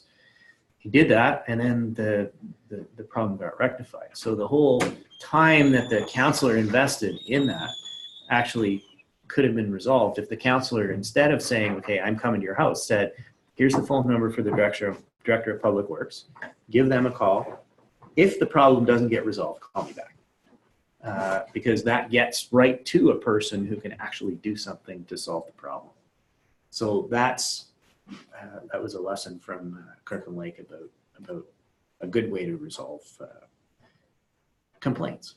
There should be a policy in every community, and it should be in place here of those directions or flow charts should be in place. So you don't lose time or waste the municipality's taxpayers' money. There's many ways to look at it. You see that in every workplace, including where I work. And you know, you build those flow charts, and it's very simple, quick fix, and let the professionals deal with it. Yeah. Don't think you're the be all end all. Yeah, and then publicize that too, so that the ratepayers, they've got a problem with the garbage, so they go immediately to the feedback policy and say, okay, that's got to go to this phone number. Because you're making a promise potentially that you can't keep, and that puts you in a liable position as well. Yeah. So you just said something that I'm glad you said. Never make a promise. Other than I'll get the information to somebody, or I'll get the phone number to you. But remember, you're supposed to act as a whole, right?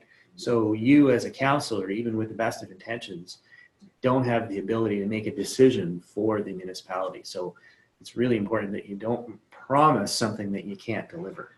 Most of the time you'll overpromise and you deliver. It's just the sales way it works, and you'll fail almost 90% of the time. Yeah. So apart from, I'll look into that and I'll find you the number. You should. Tell the, is it Sarnia, the story? So it's not Sarnia, but it's close to there.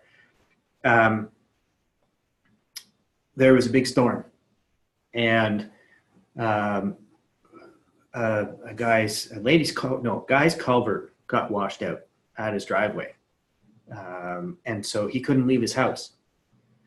And so he called his counselor and said, you know, my culvert's washed out. This is an emergency. I need you to get somebody here to fix it.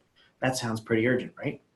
Well, so what the counselor did is he called up the guy that he knows who's on the truck, said, go over and fix Mr. Smith's culvert. And one of the problems that you're going to find as a counselor, especially with junior level staff, is that they're going to want to make you happy. They're going to want to do what you tell them to do. And that's what happened here. So instead of telling the counselor, wait a minute, you've got to deal with the supervisor, they went and fixed the culvert. But what they had been tasked to do was go and mark off a bridge that had washed out. And a lady and her daughter went off the bridge and were killed. And the counselor was sued and the municipality was sued. And so what happened there is the counselor didn't understand what was going on in the whole of the municipality, in the whole organization. So that's why it's really important for you to go to the head of the department or whoever your appropriate point person is. It's also why it's really important for you in almost every situation where you're asking for information to go through the CAO, because the CAO is responsible for the entire organization. So I've heard stories of counselors who have been, dealing with a fire department issue. And so they go to the fire chief and they get the information from the fire chief, who gives you the best information that he can. But that's from his organization only. So it doesn't include the treasurer's information. It doesn't include the chief building official's information, who might be saying you can't build a building like that in accordance with the building code. It doesn't include the whole organization. So even if you're going to a department head, it's really good to ensure that you touch with the CAO to make sure that you're not missing information when you go to that department head. I think the biggest challenge is the perception or the education of the taxpayer himself. Yep. They believe that we run the show. Yep. I mean, the day-to-day operation. Mhm. I mean, every day I get approached and saying, well, that pothole, can you make the column get fixed? Mhm. And we all get the same thing. Yep. You know what? And that's not really the role. You're 100% right. So there's a perception out there that, and then maybe that's a bit of a perception that some of us may have, and I think it's pretty good in this council right now, that there's not that direct contact with staff. There. I mean, we do have a protocol that we go through the CAO and or the director, but sometimes the CEO says, well, it's a day-to-day thing, you may get into that, but if it gets too heavily, too many questions, then it's going to go through the CAO, and then the CEO come to council and say, well, is this important information? So that staff is spending a lot of time gathering this information for what's the value, right? So I think that process is in place here. Good. That's a really good point, and something that we're seeing in many municipalities is either a single councillor will monopolize the time of a staff person by asking a ton of questions.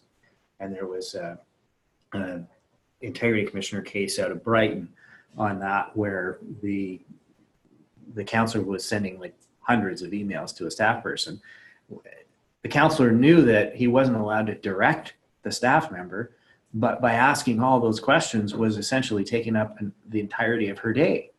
And so the integrity commissioner said that was inappropriate direction of staff. So it is very important to have respect for the fact that when you ask a question of staff, you're actually spending municipal money, because they get paid for every minute that they sit in the chair and the advice that they give you. So if they're giving you advice, they're not doing the other task that was on their desk. So you need to be careful with that. But I'm also seeing that happen with ratepayers, where in some municipalities, a group of ratepayers have gotten together and they've started a Facebook page, and they're on staff every day about whatever their issue is. And, you know, maybe their issue is actually something that needs to be dealt with, but they're again dominating staff's time by asking questions. So what we've suggested in situations like that is that if there is a group or a specific person who is just taking away all of the staff time by asking questions, is that then staff bring the questions to council to say, okay, I got 300 questions from Mr. Smith. Do you want me to answer any of them? Do you want me to answer all of them? If you do, that means that these projects aren't going to get done, so that you as council prioritize the expenditure of municipal funds. Regards to policy, and I think, you know, you touched on this quickly, and the liability. So really, honestly, councilors should be directing all emails or any questions through the CAO and have no direction and email sent to the directors directly, correct? Based on the accountability or misdirection or misconception of the answers even. You certainly have to be careful. So I wouldn't be sending emails to, first of all, find out if you've got a policy. Because some municipalities do have a policy that says that it is okay for you to talk to department heads or email with department heads.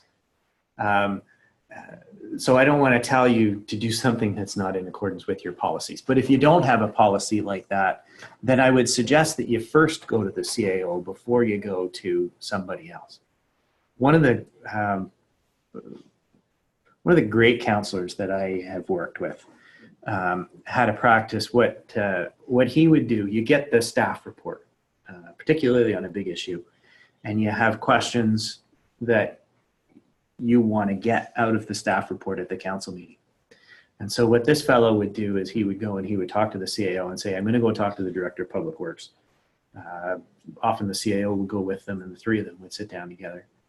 And then the counselor would say, I'm going to ask you these 3 questions at the council meeting. I don't need you to answer them now, because part of the problem is that with staff's role to advise council, what should be happening is any substantive advice that you're getting from the staff person should go to all of council, so that you don't have a single counselor who knows all of the information and the rest of the counselors don't.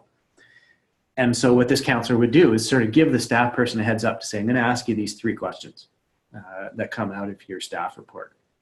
Really classy, because then the staff person has an opportunity to have some good answers. They ask the question in the open council meeting. The staff person's already prepared and says, okay, Councillor Hodgenhout. Hugenhout. There you go. Thanks. Sorry. Sorry. Works.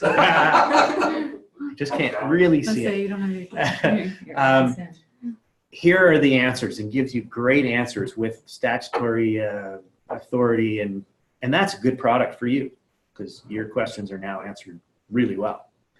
Better than if you just hit them with something at the council meeting that they haven't had time to prepare. The quality answer goes down. I mean, staff are fantastic, but if they've got time to think about it, they can give you a better answer. And it makes the council meeting look awesome. When you ask an intelligent question, they give you a really good answer, all of council hears it, and then you move forward. So that was just a trick that I heard from one of my favorites. I've been doing that a little bit, Good. but not getting the answers I'm still looking for. Do we have policy for this? No, We don't have a complaint policy in place, feedback. eh? Feedback. Yeah. And that's a problem, because, you know, I've mentioned even to our emails, and, you know, it's discussion with new council, is that there's too much one-on-one direction between a director and a council potential member. And some of our directors have taken it for gospel, and they start going at it and start following that, even though it has not come to a resolution. Yeah. So I think it's important that we use the CA role as the guide and driver, send an email with the team attached, and everybody, then he'll send to the allocated Because what I would think is the fire department director, there should be maybe the building inspector. Yeah. And then just ensuring then the feedback would then come back to council. And I think there should be a policy put in place because there's too much information that's misconstrued in one direction only, and then it's dangerous. Yeah. How do you put that in context of, like, we all sit on various committees and boards of council? Okay. And have direct communication with whatever resource person, like you with JP and Caitlin on that dev, I'm with Jason, or we're working with Jason on the rec board. Like, there's gonna be direct communication related to that board. Does that mean that any communication related to that board or committee should be going through the CAO every single time? So one of the policies to look at is your staff council relations policy, because that will say, you know, who you should talk to. Committees are a little different, because if you have a committee, your role on the committee is to get information, analyze it, and make a recommendation to council, right? You're not actually making a decision. So you'll have a lot more direct interaction with the committee members than you do in your counselor role dealing with staff. Right.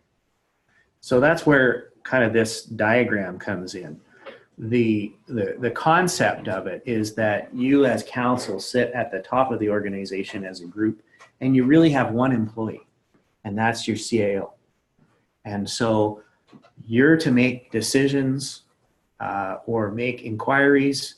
You make those inquiries or give those decisions to the CAO, and then the CAO is responsible to disseminate that decision or that inquiry to all of the staff underneath, and then bring that all back. So there's all kinds of different departments. When you when you ask for a staff report from the CAO, there may be 4 different departments that the CAO is going to get information from. Or if you've made a decision that here's how we're going to do it, same thing. It might affect a whole bunch of departments. It might affect Public Works and the Treasury Department at least, right? So all of the information needs to go through the CAO.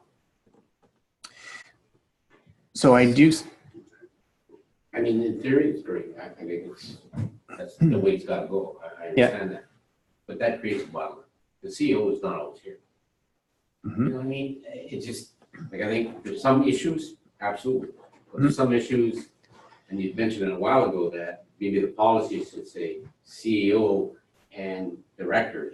So many municipalities do that. To me, And if you're talking with the head of the department, I don't see that as a complete problem, but I do think you do need to circle back with the CAO, because you may be getting only the treasurer's position, and that might not be complete information because you need to hear from the fire chief as well. The CAO knows that. The department heads don't. So you need to definitely keep the CAO in the loop. The bigger problems happen when an individual councillor goes to somebody 3 lines down and 2 over, and they're asking somebody to do something like go and fix Mr. Smith's culvert, as opposed to going to the department head. So and then the flip side of it happens too, where you have somebody, particularly low-level staff, who may have a conflict with other lower-level staff, and they try to go around their supervisor and around the CAO and talk to a counselor who they think is their friend. That puts you in the same predicament, because now you're being invited to get involved in HR issues that you ought not to be involved in. So the diagram there is the way that it should generally work. I agree with your worship that sometimes you do need to go to the department head, and I think that that's something you should look at having in your staff council relations policy, so that you know who you do and who you don't go and talk to. We already passed our staff. Yeah. So we can have a look at that. That'll probably answer the question. It's ours, right? Okay. Maybe that's one that we could decide. Boards, taxpayers, residents, and other stakeholders. We've sort of dealt with this. It is important to understand the difference between a committee and a local board. So committees of council, their role is to provide advice to council, to research an issue, to come to council and say, here's what we think that you should do. That's even true of the rec committee. Committees properly don't have budgets. Committees don't spend money. Council is the one that spends the money or authorizes the spending of money. So a lot of municipalities particularly have a hard time with this, with the rec committee that goes out and does fundraising to have a dance or what have you.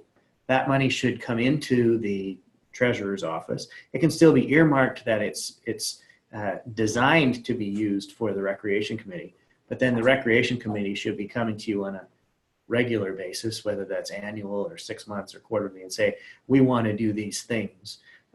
Can you endorse that we're going to spend this much money on these projects? Because that's council's money. So the rec committee or any other committee doesn't actually make decisions. They make a recommendation to council to say, we want to have these events. Is that okay? And I'm pretty sure that the municipal auditors are really starting to pick that up and make sure that there's not municipal money that's sitting in bank accounts operated by committees that don't have proper authority back to council. So that's something to look at if you have that problem. Local boards are different. Local boards are things like your police services board, your public libraries board, your planning board, board of health. Those have statutory roles. They're created by their own statute. And they do have a budget. Oftentimes council, like the library board, will fund the budget, and council's really primary role is to say whether they agree with the budget that the library board's coming up with or whether they don't. Remember as council that you set the service levels for the municipality. So for instance, with the library, you might be saying we only want one library, or we only want a part-time librarian or something like that. So those service levels are what council decides. You fund the budget largely for the local boards, but they have a statutory life. They're almost like a separate corporation responsible to council. Go ahead.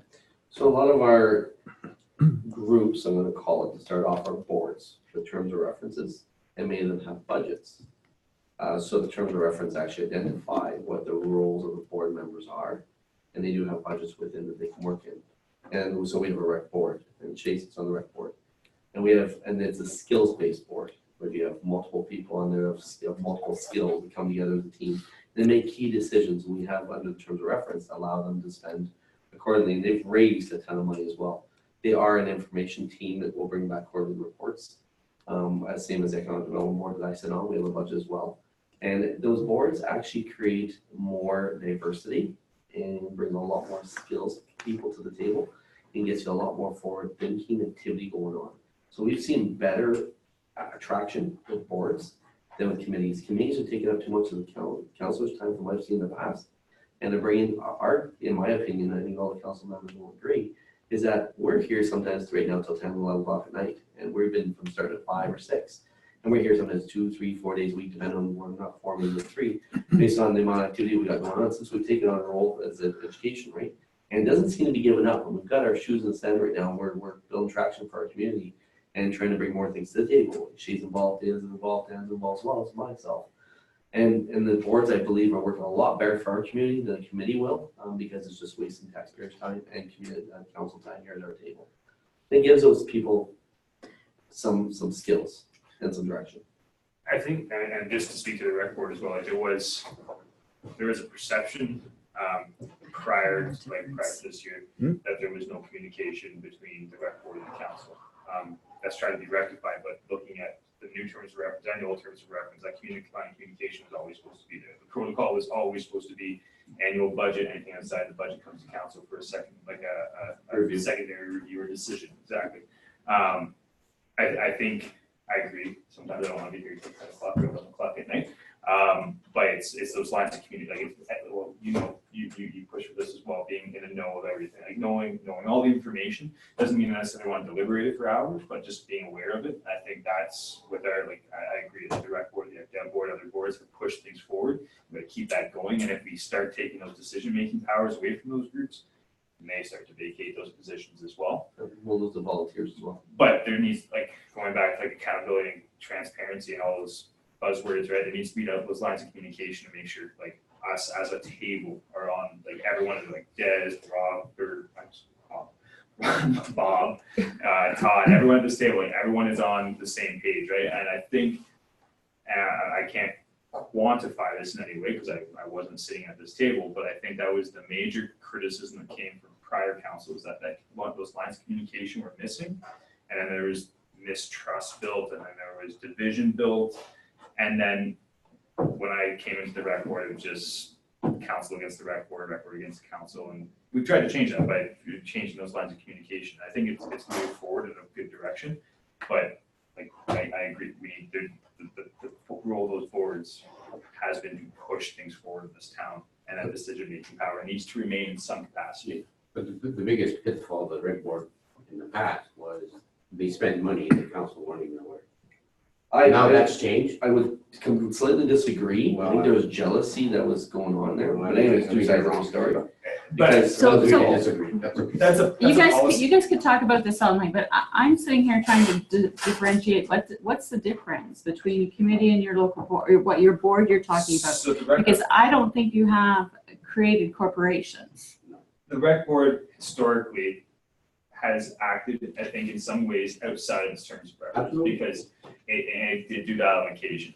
I think, correct me if I'm wrong, I don't know the full history, but So the rec these board aren't was, real boards. These are groups that are really committees of council that you are calling them boards. Yes. So they are not termed correctly. I understand. No, you're right.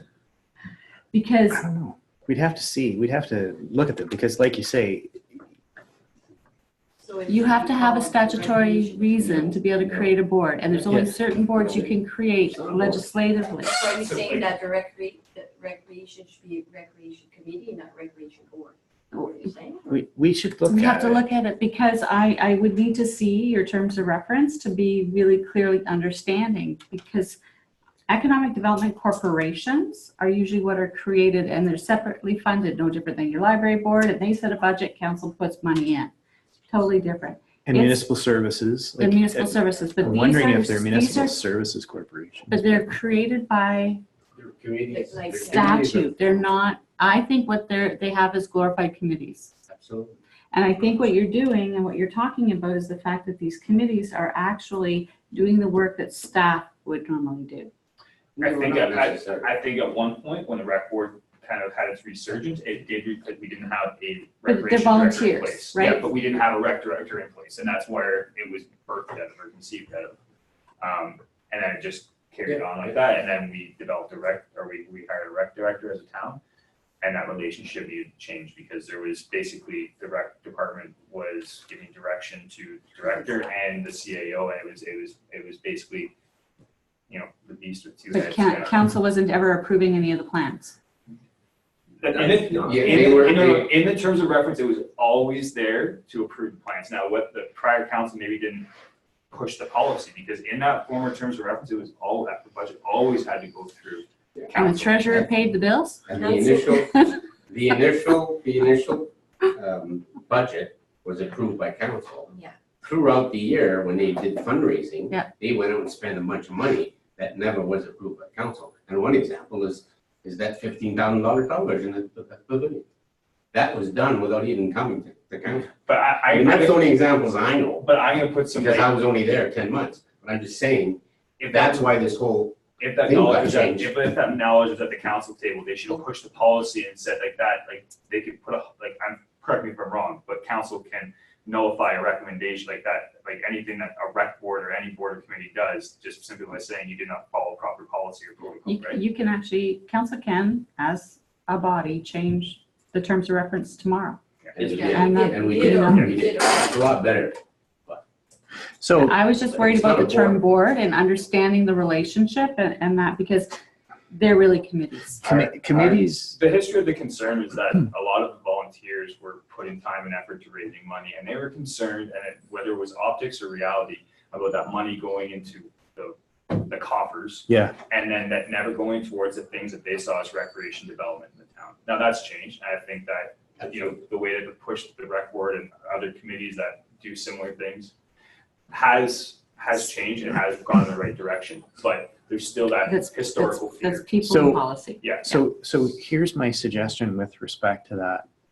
When you're getting professional advice, ask how you can do something. So I hear what you're saying, that the people that are doing the fundraising were afraid the money would go away and they didn't have any ability to use it. So what they need to ask is, okay, how do we legally do this? And there's ways to do it. So committees have terms of reference. They last only as long as the term of council. Council then approves, often at one of the first meetings, which is somewhat unfortunate because, especially with the brand new council, you don't even have time to learn about the difference between a committee and a board. But you can look at them again. So those terms of reference should have a specific mandate. They have a timeline, and they have specific, terms of reference that report back to council. Council is the ultimate authority over the money from the municipality raised by taxes, by fundraisers, by what have you. And so it's okay for council to say, fine, go and do fundraising. That money then goes into the budget, left aside, earmarked for the rec committee. And then council then still gets the approval to say, okay, I hear what you're saying we should spend that money on that's been fundraised. And they endorse it because council's responsible for that. That's exactly what happens. The budget came, our budget came forward, and That's 224E about the finances of the municipality. I actually think that that's something that we may want to look at further, just to make sure that everything's on side. And you may want to talk to your auditor about how that's working, to make sure that the money that's coming in is properly administered. I think it's properly administered. I think it goes like, well, Vanessa, you can speak to that. Like, In the past, I think it was just lack of enforcement of like how you're supposed to proceed with getting an invoice and making that purchase. There was community members, volunteers who were spending. Yeah. And that wasn't good. No. And then, so I would get an invoice and it'd be like, no PO, just the person's name, who authorized this, and there's no going back. It's too late. So I think now it's better because we have more communication. Like you have the director now who's there at those meetings.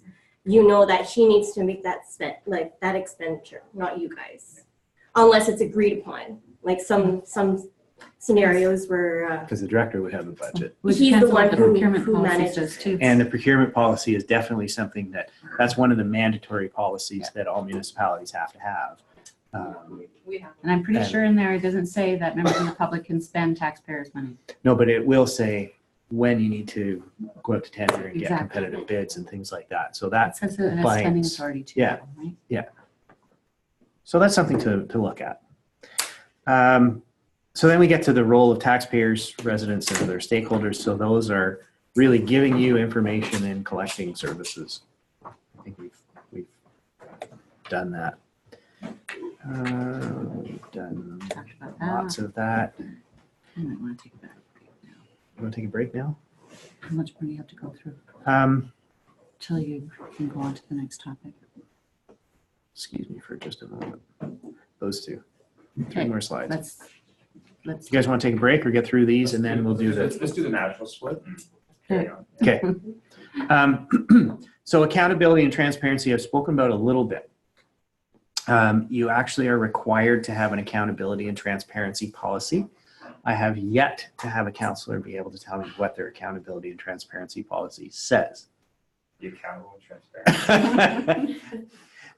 What they're designed to do is let the public know how you're going to be accountable and transparent. And it will typically say things like, we have a procedural bylaw, we have an accountability and transparency policy, we have A feedback policy. a feedback policy, we have a social media policy, things like that. So we're accountable and transparent by having and using our procedural bylaw.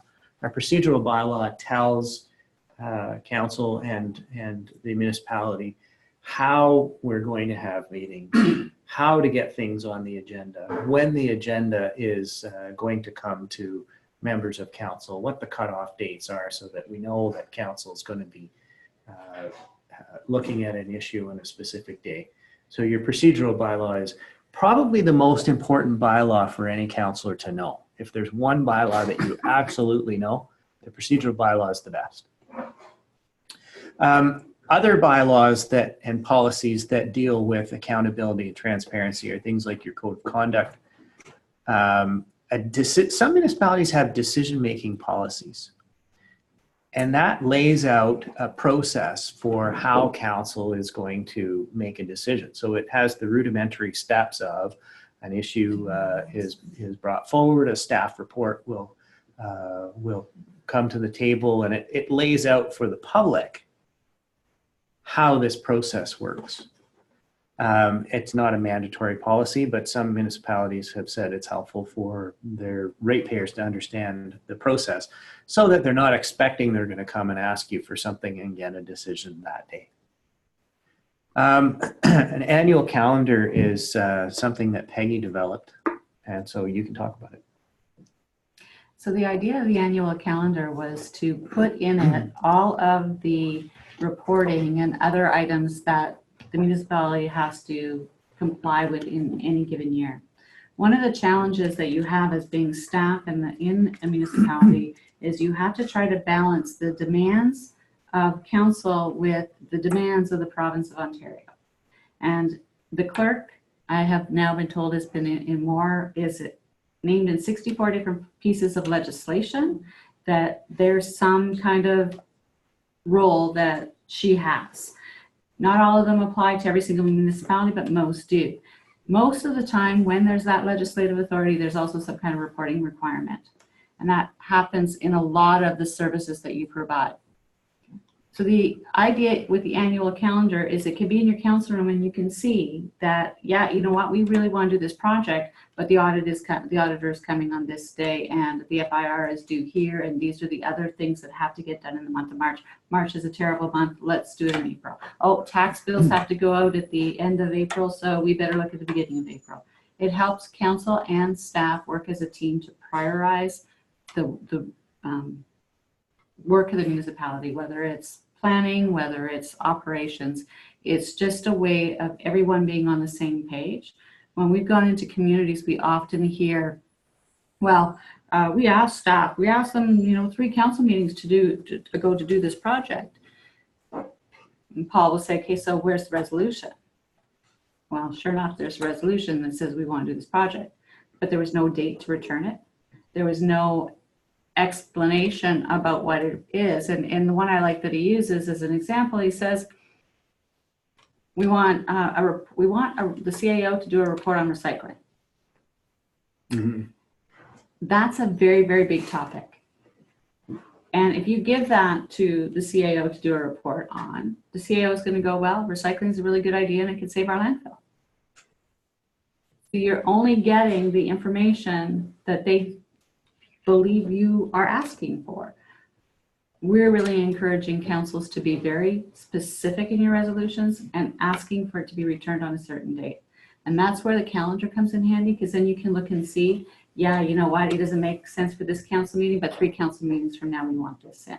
So one of the things that I'm going to ask council, do you do a CAO performance evaluation? We have been, in the past there was, there hasn't been one this year, one this meeting. I'm not sure, which doesn't make it right. It's just we haven't gotten to that. And I think it needs to completely change. Yeah. I'm aware of the past councils, how it was done. And it was, as far as I'm concerned, professionally, it wasn't worth the paper it was written on, but that's my opinion. And I'm no expert, but I did work in HR and management for 30 some years, and I understand what performance appraisals are and what they should be accomplishing. So there's a lot to do. So as you know, then a CAO's performance evaluation is often tied to the tasks that they're given to do. Performance based. Yeah. you know, yes, there's I call it the touchy-feely kind of piece, but most of it is based on getting a job done, because that's their primary role. And the annual calendar will help to navigate those waters for the CAO and for council. One of the biggest fractures we see in a lot of municipalities is where that relationship between the council and the CAO is not functioning well. It happens when you've got members of council who are trying to run the operation of the municipality, or when you have CAOs who are trying to run council. Mm-hmm. And it does happen. The calendar is just a really great tool that gives everybody a common ground to work on with. Is that calendar getting publicly published as well? If you could, I have this vision of it being so huge with lots of spaces to write all the things on, but yeah, you could make it electronic and share it with the public. It's kind of like when you come to that question, like, what are you guys actually doing? Well, when you just think about it, you guys have told me about how many hours that you've been at meetings. Well, here's of all our meetings in the month, and here's all the things that the staff are doing. If the public actually saw that for 1 month, they'd be amazed at how much is actually done. Yeah, Our council meetings are uploaded on our website. Mhm. That they're every second But Tuesday, but it's not already- other meetings. It's already been asked, and I can probably go back to the council meeting a little bit ago, and it's been asked by myself to have all our events on the calendar for the public to see, and it has not been done. Okay, so you But I don't think asked we're for talking it? the same Did thing council here. pass it as a Yes, resolution? we are. We're talking about any events going on within the community, whether it be council, whether it be meetings of such, who could be economic development board, could be recorded, could be any community events where public can physically attend are supposed to be on that calendar. We asked for it. So I don't know if we give that direction. So- what we're talking about is, I mean, it's fine for the public events to be on a calendar. We're really talking about staff events, staff commitments. Yeah, you could have multiple Yeah. layers, but this is actually a communication tool for council to relate to staff. Because if you see on the calendar that staff have time blocked out to do the FIR report, insert any report, and you see that on there, then it's really helpful for you because you guys run the show. You decide what the priorities are going to be for staff. So you could look at that calendar and say, oh, you know what, there's this report and there's this application and so on that staff are doing, and they don't have time to do this. But we think this new thing is more important. So let's talk to staff as council and figure out where we're going to move these because this is not the priority. Do you understand what I mean? Yeah, So it's a little bit fluid, Yeah. but it really helps you when you're asking for a staff report to know, is it reasonable for me to expect that at the next council meeting? Or should I be saying to staff, let's put this off 3 council meetings from now so that you can give me a report? I think that's what really brought something to light for me anyway, right now, is that we do ask these things, we've asked them, and everybody's asked for those things, but they're not asked the correct way. What you're saying is, give direction, and here's my expectation. This is what I'm looking for. Exactly. Exactly what I'm looking for, as best we can, and here's the timeline. Yes. Yeah. And that's what we've been missing. And- Yeah. I and can that tell maybe it's a you, learning thing, but that's very important. I can tell you, I've been in a council meeting where there's been 4 conversations going on and everybody's made a decision. Yeah. And then they're all angry at me because I didn't do all 4 things. Well, council didn't give me a resolution. So Council. you put in the resolution, the date that. Exactly. So that they Absolutely. want And it's an expectation, that's, you're expecting that. X, Y, and Z done by such and such a date. So that's why I talked about the performance evaluation of the CAO, because Yeah, it's very concrete and you're giving expectations. You should be able to clearly spell out what your expectations are of your CAO. And it makes life just so much easier. So specifically with respect to reports, when you're asking for a report, it's really helpful if you have the discussion at the council table with staff about what you want the report to look like. Because I've had, like, I get calls both from heads of council, sometimes from councilors, not as often, or from staff, and they're upset with the other side. You know, council says to me on a fairly regular basis, you know, we asked for this report and we didn't get what we wanted. And when you look at the resolution, it says that the fire chief will report on the on the building project. Well, okay, he did. And one example we had was a clerk was asked for a report, and I forget exactly what one it was, but it was one that she did every year. And so what she did this year was update the numbers for 2018 it was, and give it to council. And then council freaked out that that wasn't what they wanted.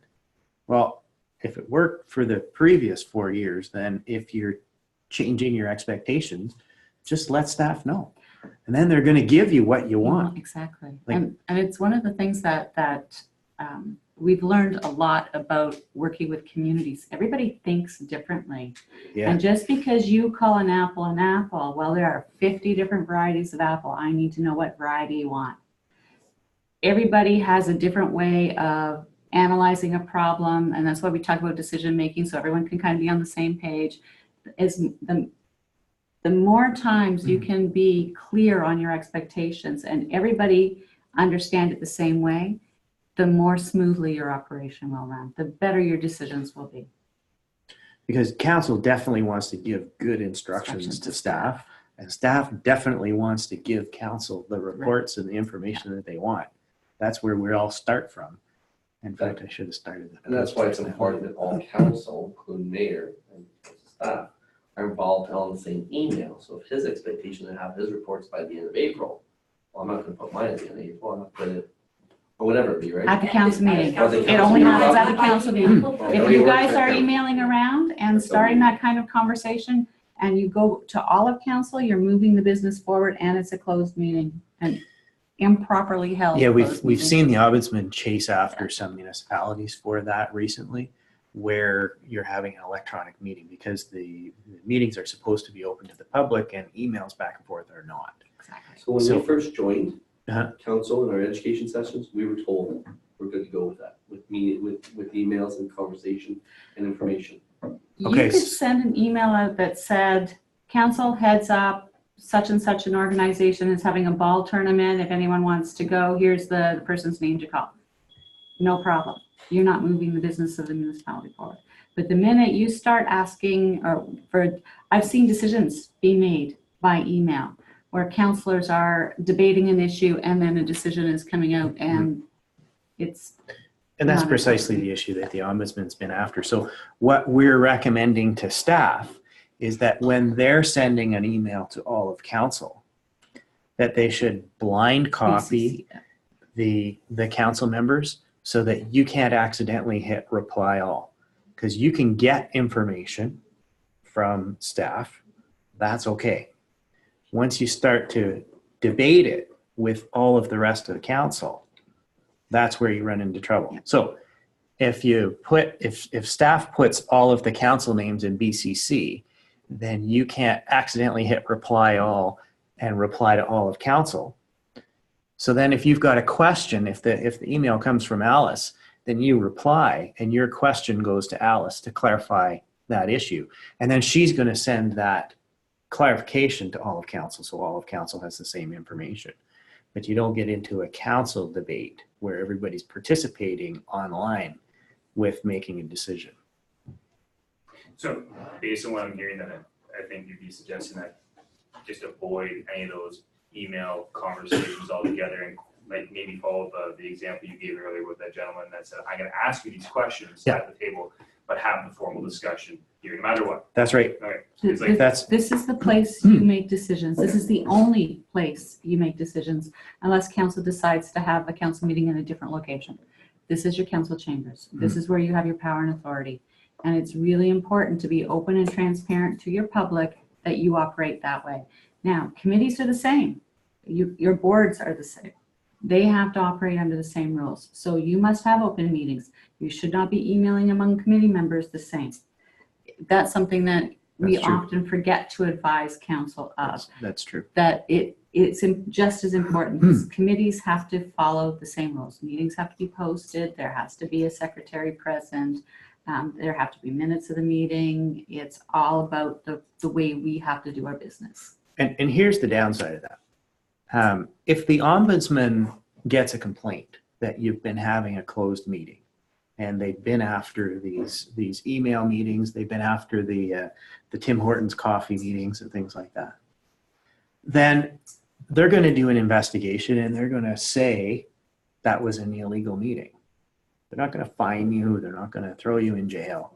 The problem is once the ombudsman said that that was an illegal meeting, that any decisions that flow from that are now voidable. So somebody who's aggrieved can take a run at the municipality and say that decision or that contract is not valid. And you can imagine that if that happens where we've acted on this decision and we've run 3/4 of the way down the road, and now all of a sudden you got to go back to tender, you wind up in a huge litigation issue. So the downside is that the decisions that are affected by these illegal meetings are voidable, and that puts the municipality at massive legal risk to unwind it. So in our case, we're 7. So what's an illegal meeting? 4? 4. Quorum is 4. Now, So with quorum, so 3 councillors went up and had a little discussion. That's not me. correct. Okay. If 3 councillors are having a discussion, that's not a quorum, so that's not a council meeting. But it's not healthy in the public eye either. It's definitely not healthy in the public eye. I'm just saying, I'm being honest. Yeah, Yes. I should say, an email is sent to all of councillors in it, and then one councillor does reply all and add Yeah. their 2 cents. That's an official meeting. That is an illegal Or meeting. illegal So, meeting, yeah. not What- official. What we would recommend then is everything go through Alice. Yeah. If you want to send something out to council, send it to Alice and say, Alice, please send this to council. So And if you've that gone would to circumvent that. a conference or something and you're doing a report, that goes to the clerk and then everybody gets it in their council package. And if it's a question, JP or CA. Yeah. like, or Yeah. Alice, right? And You could go to JP may Alice say, anyway, yeah. go to Go to Alice. treasurer, go to fire You can chief or send what it have you. all, but nobody can reply. Or you can send it to them. It's a much smoother system if you send it to staff and staff send it out. It's a better practice than you aren't going to be seen to be sending those emails to a few councillors or to, Quorum is the issue. quorum is the issue. Quorum is And Quorum and Connor, transparency. tell the story about the councillor who wanted to fire the CAO and went house to house or invited. Oh, them. yeah. Yeah. So this happens not infrequently where councillors or people run for council on a platform that they're going to fire a person or everybody as staff. And so what happened is this councillor wanted to fire the CAO, but she was aware of the quorum issue. And so what she did is she invited a councillor to her house for lunch, talked about firing the CAO. That councillor went away, invited another councillor to her house for coffee, talked about firing the CAO. That councillor went away. Anyway, long and the short of it is the ombudsman got called and the ombudsman said that that councillor was having what he called a serial meeting. So you can't get around not with a C, with an S. You can't get around the quorum rules by trying to do it sort of one at a time. In other words, the ombudsman is going to interpret the rules of quorum very generally, and you're required to have your meetings in open and public. So for better or for worse, that means the debate is supposed to be held in open. I don't think anyone has malicious intent. No. Or be No. accidental. Yeah. At this table acts like, so like, I mean, email communication, just be like, we didn't know. Yeah. So it's more or less getting on the right page. Yeah. In this sense. And Yes. knowing exactly what the parameters of our rights are. Yeah. Legalities. And that's true in probably more than 90% of the cases where councils are getting caught for it. The problem is a lot of times you're dealing with an issue that you don't know is going to become controversial 6 months down the road. And that's when then somebody who's got an interest in the municipality will make a complaint or take a run at you. So what's your definition of transparency vis-a-vis confidentiality? Oh, beautiful. Thank you for asking that question. So, and we'll touch on this a little bit in the code of conduct session. Okay, But- you can answer it then. No, I want to answer it now because it's important and I don't want to accidentally miss it. You are allowed to go in camera under section 239 for various things, including negotiating a contract, dealing with an identifiable individual, getting solicitor client privilege information, training like we're doing tonight. Almost all of those, with the exception of dealing with an investigation, you can go in camera for. If council decides they're going to go in camera to discuss an issue, then it's confidential. And no one councillor has the ability to release that information. It would be a breach of the code of conduct for a single councillor to breach that confidentiality. Council may decide that the time has come to release that confidentiality. Go back to the Elliott Lake Mall. They got a lot of legal advice about what to do with the mall over the years that the mall stood. And so the legal advice that they got would be solicitor client privileged, right? And so then it can't be released generally. But council then could say, we want to release this. So they review it, pass a resolution, say, let's release this information. So that happened a lot during the inquiry, because they'd have letters from the lawyer saying, here's what you should or shouldn't do with respect to the mall. And council wanted to say, well, one of the things was the municipality was aware of the issue and was getting legal advice on it. So here's the legal advice. So the answer to your question is that if the process is confidential, it requires council to resolve to remove that confidentiality before it is disseminated. So I'll take it just one step further. I'm finding out in this role that people want to talk to you, right? And that hasn't happened yet, but I presume it's going to happen because it probably did happen before. So someone wants to invest in the community. So they come to the mayor, come CAO, Yep. you want to meet me. Yep. I say, well, I want to buy this piece of property, blah, blah, blah, blah. Yep. But I don't want you to say anything. Mhm. So you don't. In the spirit of being transparent, we would like to share that information Mhm. probably in camera, but Mhm. I don't know if you can, or at what point do you devolve the information, because you could jeopardize an investment in the community. Yes. So that's a bit of a juggling act. I think I will cross something. Yeah. It'll happen more in your role as head of council, That's what because I'm it saying. is part of your statutory role. And so it is perfectly okay for the head of council and even councillors to find out, learn about opportunities that council might have to either enter into a contract or sell a piece of property or buy a piece of property or whatever. It's okay for you to find that information, but then you have to bring that information back to council before the municipality can move ahead with it. So as a councillor or as the mayor, you don't have the authority to say, yes, we're going to buy this. You might say, yeah, I think this is a great idea and I'm going to recommend it to council. And oftentimes when you're talking about negotiating a contract or buying a piece of land, you can go into closed session on that. So it is appropriate, and just been involved in that precise issue where a mayor was looking at buying a piece of was looking at a project where the municipality would buy a piece of property, talk to the developer, found out what the project was, and then brought that back to council. And that's perfectly okay for a mayor or a councillor to do. So lots of times you'll have those discussions with people, or it is important to bring it back to council. Oh, yeah. And so where you can run into trouble as well is if you were to say, nah, council's not going to want that. You've actually just made a decision, right? So whether you like it or not, when you get that information, it really should come to the table, but probably enclosed if it's negotiating a contract or buying property. Or dealing with trade secrets. Those rules actually got broader with the Bill 68 amendments to the Act. So we can go in camera now to deal with trade secrets, to deal with contracts with the government even. So, which brings up another point.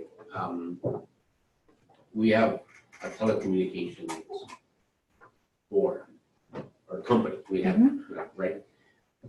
Cochrane Telecom. In the past, it had its own board. usually 1 or 2 members of council and 3 or 4 members, I don't know, from the public. Mhm. We decided, or I brought it forward, and people, council bought into it, that we, for at least this year, because the company was struggling with different issues for a whole bunch of different reasons, we're become the board. We've asked to be the board. Now, I don't know, is that is that a council meeting? Because we've been appointed as the board. The whole council? The whole council has been appointed as a committee, as So, the board, or call it the board. Now, maybe it's wrong. I guess maybe you would have to. I'm not gonna say it's wrong yet. No. I would need to Figure out how to look do it at, right. I would need to look Yeah. at the creation of this thing and what the articles say about who's on the board. Then we have to make sure that it can appropriately be a municipal services corporation or it'd be almost like a Like a utility, utility. right? It's a utility. It used to be a public utilities. Yeah, Back in Yeah. 99 or 2000. Yeah. and then so we need to look at the way the board's constituted, and then now one of the problems when you've got all members of council is that you've got a council meeting. Yeah, that's So- why That's what we've been discussing in the last few days, that, well, maybe we're not, Yeah. we can't do what we're doing. Yeah, so it's then not you need, actually a board you meeting, need, it's a a council council meeting. meeting, right, right? Yeah. So- yeah, whenever you've got a So quorum you of have to have council moving the business of the municipality forward, then you've got a council meeting. So you need it to be open, you need the clerk, you need the minutes, all of your rules. Others, And It's a unless board, we but it's change not- your terms of reference, would you be able to change your terms of reference for this cup board to say it's all members of council? That still means. It's still in That'd still be a council It would meeting. still be a council meeting. right? Okay. That's why I was trying to think, how do you get around that piece? The only way, and that's just came to light recently. and then you have the open meeting rules, Mhm. right? Part of Like they- another, Well, we would go in closed session because we would be It's talking about trade private, secret stuff. trade It's But not everything would be qualifying under under the, that. You'd have to be really careful with your closed session. Because if you do things in closed that are not properly closed and the ombudsman does an investigation, they're going to release the information. Yeah. They're going to make it public. we need to, well, I think we've been discussing it, and I think we were gonna contact you. Yeah, I think The think we might opinion, need- the real opinion? Yeah. I know tonight it's even unfair to ask it. I think it's. we should look at some paper on that. I though. think it's important that we do clarify it. I think so. because we're go- Because I don't see a problem with council being the board. I just see a As concern long as you around run it. as- around what you could have enclosed. Because a lot of the stuff that would be your generic business, unless it's All trade something that secrets. could be properly under the 239. Well, Sections. that's our thinking is, yeah, it's competition, right? It's we're looking at investing somewhere in the community. Like, there's a lot of things that this. This. But if you're establishing billing rates, for example, that might not be something that you could have in closed session. You should get an opinion on that. I do, And that way agree. you protect yourselves So can from, we almost make a list of things you can discuss and close and things you can't, because we. we already have a list under the section. Section 239. 239. But like, I mean, more specific, is like, for example, we have a meeting scheduled for tomorrow. Yeah. Yeah, and I So put it as a maybe- special council, going close, discuss. But what I'm hearing is that there might be certain things that come up in that meeting Well- tomorrow that can't be in closed session, correct? Possibly. Yeah. Well, the only thing, like, their financials, they're gonna be talking about their financials, so that the financials should be coming back in open to be accepted, right? To accept their financials. But why would you put them in closed in the first place? If they're public financial records, that's like saying that your audit from your auditor goes into closed and then goes into open. Yeah, but See, I think you Corporation. really have to look at, We have competitors corporation. in that business yeah, That's- yeah, that are so trying you- to steal our business. And we don't really want them to see our financials, to see the condition, whether it be good or bad. so there has to be a way They're to consolidated with our protect. financial statements. What kind of financials are you guys talking about? Consolidated with our financials? Like CTS is consolidated with our financials, so it is already publicly released. Mhm. What kind of financials are you guys talking about specifically? Like the audited financials No, or something it's else? just the quarterly report. It's quarterly. Oh, okay.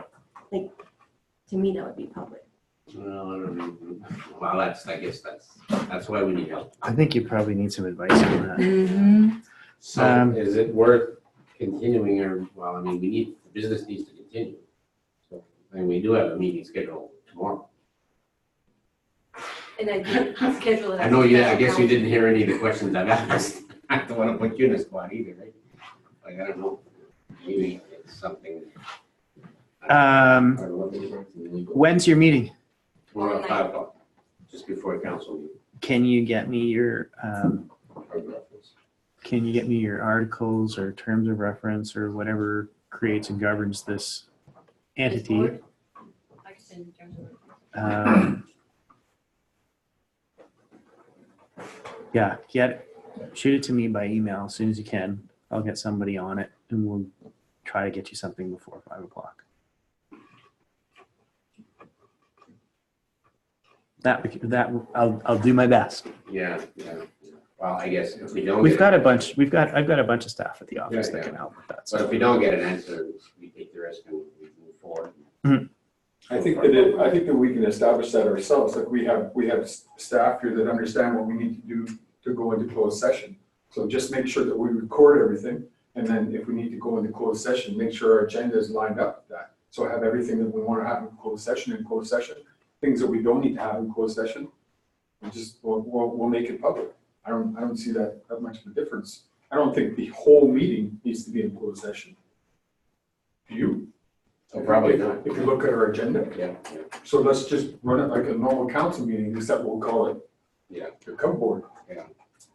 That's the thing, you can't call it a cupboard. It's a special council, it's a council meeting because it's the whole members of council. Yeah, see, that's gonna be the interesting part. How do you move the business, the As corporation I said, forward as a It's, board? it's not a cupboard.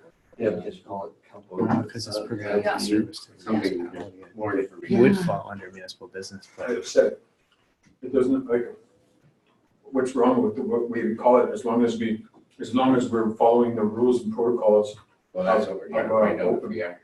So I already have it scheduled as a special council meeting. Yeah. Going in closed, but Yeah. maybe we could have what part open, part closed. doesn't go in closed. Yeah, look at 239 Mhm. and see what fits. See what you can hive off. While And in then- the trade secrets Yeah, section of 239. yeah. That's how we've been going, like, But not everything is a trade secret. Trade secrets is like the recipe for Coke, and like they're gonna Yeah. Yeah.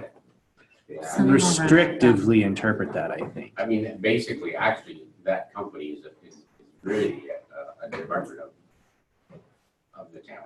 It's now being run as a department of the town, so I think we need Yeah. to figure out what we're gonna do with this. So they may need to look at the original way it was created and maybe. Yeah, that's why I maybe want the change it articles. to an economic development corporation. It still would have Maybe. to be, and maybe. Is it economic development though? We need to. No, under that This is not one I section. really want to do on my feet. No, I know, but I was trying to think of I'll that send section. you the bylaw when we established this in Back in 2000, 2003. Okay. Or no, it would have been when, 2001. Yeah, it's I'll not send you deregulated. You know, So I think this is probably the last slide. You've talked a little bit about budgeting already. I want you to talk to them about multi-year budgeting. So one of the things that council is allowed to do under the act is to create a multi-year budget. And this is really useful when you take your council term plan and you want to kind of look at financing your operations over a period of time. You can do up to 5 years. Every year you actually have to pass that year's specific budget, but you can pass the multi-year budget as kind of the guide for that whole term. I think it's a really handy way for councils to action their term plan. And that's something that you would task your treasurer to do. We've done it. There we go. Our Excellent. budget, 4 years. Excellent. Yeah, Oh, excellent, awesome. yes. Great. That's not a common thing in small Yeah. municipalities. Most small municipalities do their 1 year. 1 year. And then they don't get, council doesn't get to see the impact, especially because of asset management and the fact that you're making decisions today that are going to affect your asset life and the amount of money you have to pay for something tomorrow, which is why the It's a multi-year, so really great I budgeting think we've tools. done it, Treasurer's done it for mostly capital and asset management, but not the operational budget itself. Which is, anyway, we're almost there, right? Might as well keep going with asset management. And then we're done. Oh, everyone has an asset management plan, or they're supposed to have had one by now. We're gonna update it this year. Well, But that was you've our got- main focus. We bought the software, we implemented that, made sure the asset coordinator is focused on asset management. And then I've been working with her in cleaning up our inventory. So Yes. it's been a really big, like I've been working on this over a year, I think. Oh, yeah. It's a very significant job to do it and to do it right. So the province gave municipalities so much money to have an asset management plan done, and most communities, because they had to do it to be able to get any future government money, went and got a plan done, and the plan is useless. The companies came in and they do these cookie cutter approach plans, and it really doesn't help you and your staff develop the systems and processes you need in place to actually manage and operationalize your asset management program. So the province has now come up with a regulation, and in the regulation, you have to have a policy in place by July 1st. Yeah, that's my duties for the next one. We're hosting a workshop. Okay. It'll be a webinar, but we're going to be doing policy writing on that one. So council has to come up with an asset management policy. Then over the next couple of years, you actually have to build your asset management program based on this policy. So this is going to be something really important for this term of council to have to work with. And I think it'll be a really great opportunity for you to build into it your council term plan, a strategic plan, and look at that whole big project. So, I mean, it largely deals with the inventory so that you know what assets are out there, because most municipalities historically didn't even have a good catalog of what infrastructure assets and all the rest of the assets they had. So it was really hard to then plan about how are you going to fund repair bridges and things have been a nightmare for municipalities because they have to be inspected, and then you've got a plan to replace them at the end of their life. And so you need to start budgeting for how you're going to do that. And we've talked lots about planning short and long term, and we talked about complaints. Emergency management, I suppose, is something that you're probably involved with. You have to have an emergency management plan. Typically do exercises annually. One of the things that we've seen lots of municipalities forget in their asset management plan is what happens if the municipal office burns down. And we've had a couple where that has happened. So that's if you're involved in your EMS plan or emergency management plan. And the other thing that we just have encountered is ransomware. Yes. So we don't think about our technology as having a risk to our operation, but it does. And that's something helpful to put in your asset management plan. We've had probably 4 or 5 municipalities this year get hit by ransomware, and it shuts down their entire computer system until it gets resolved. You did? Okay. So No, preaching to the choir. Yeah, so Okay. they're well aware. So, okay. So having a plan to deal with that is helpful. Okay. So that's what we've got for the first presentation. So let's take a break. That was the previous council, not this council. Okay. I'm not Good. careful, gonna get it again, because my emails were flying the other day after you activated my computer. People are getting emails and they're getting all kinds of stuff from me. And I was like, somebody called me up and says, you're sending emails off to so. I said, I just got my thing fixed. I said, I haven't touched it yet. I haven't even read the 102 emails supposed I have.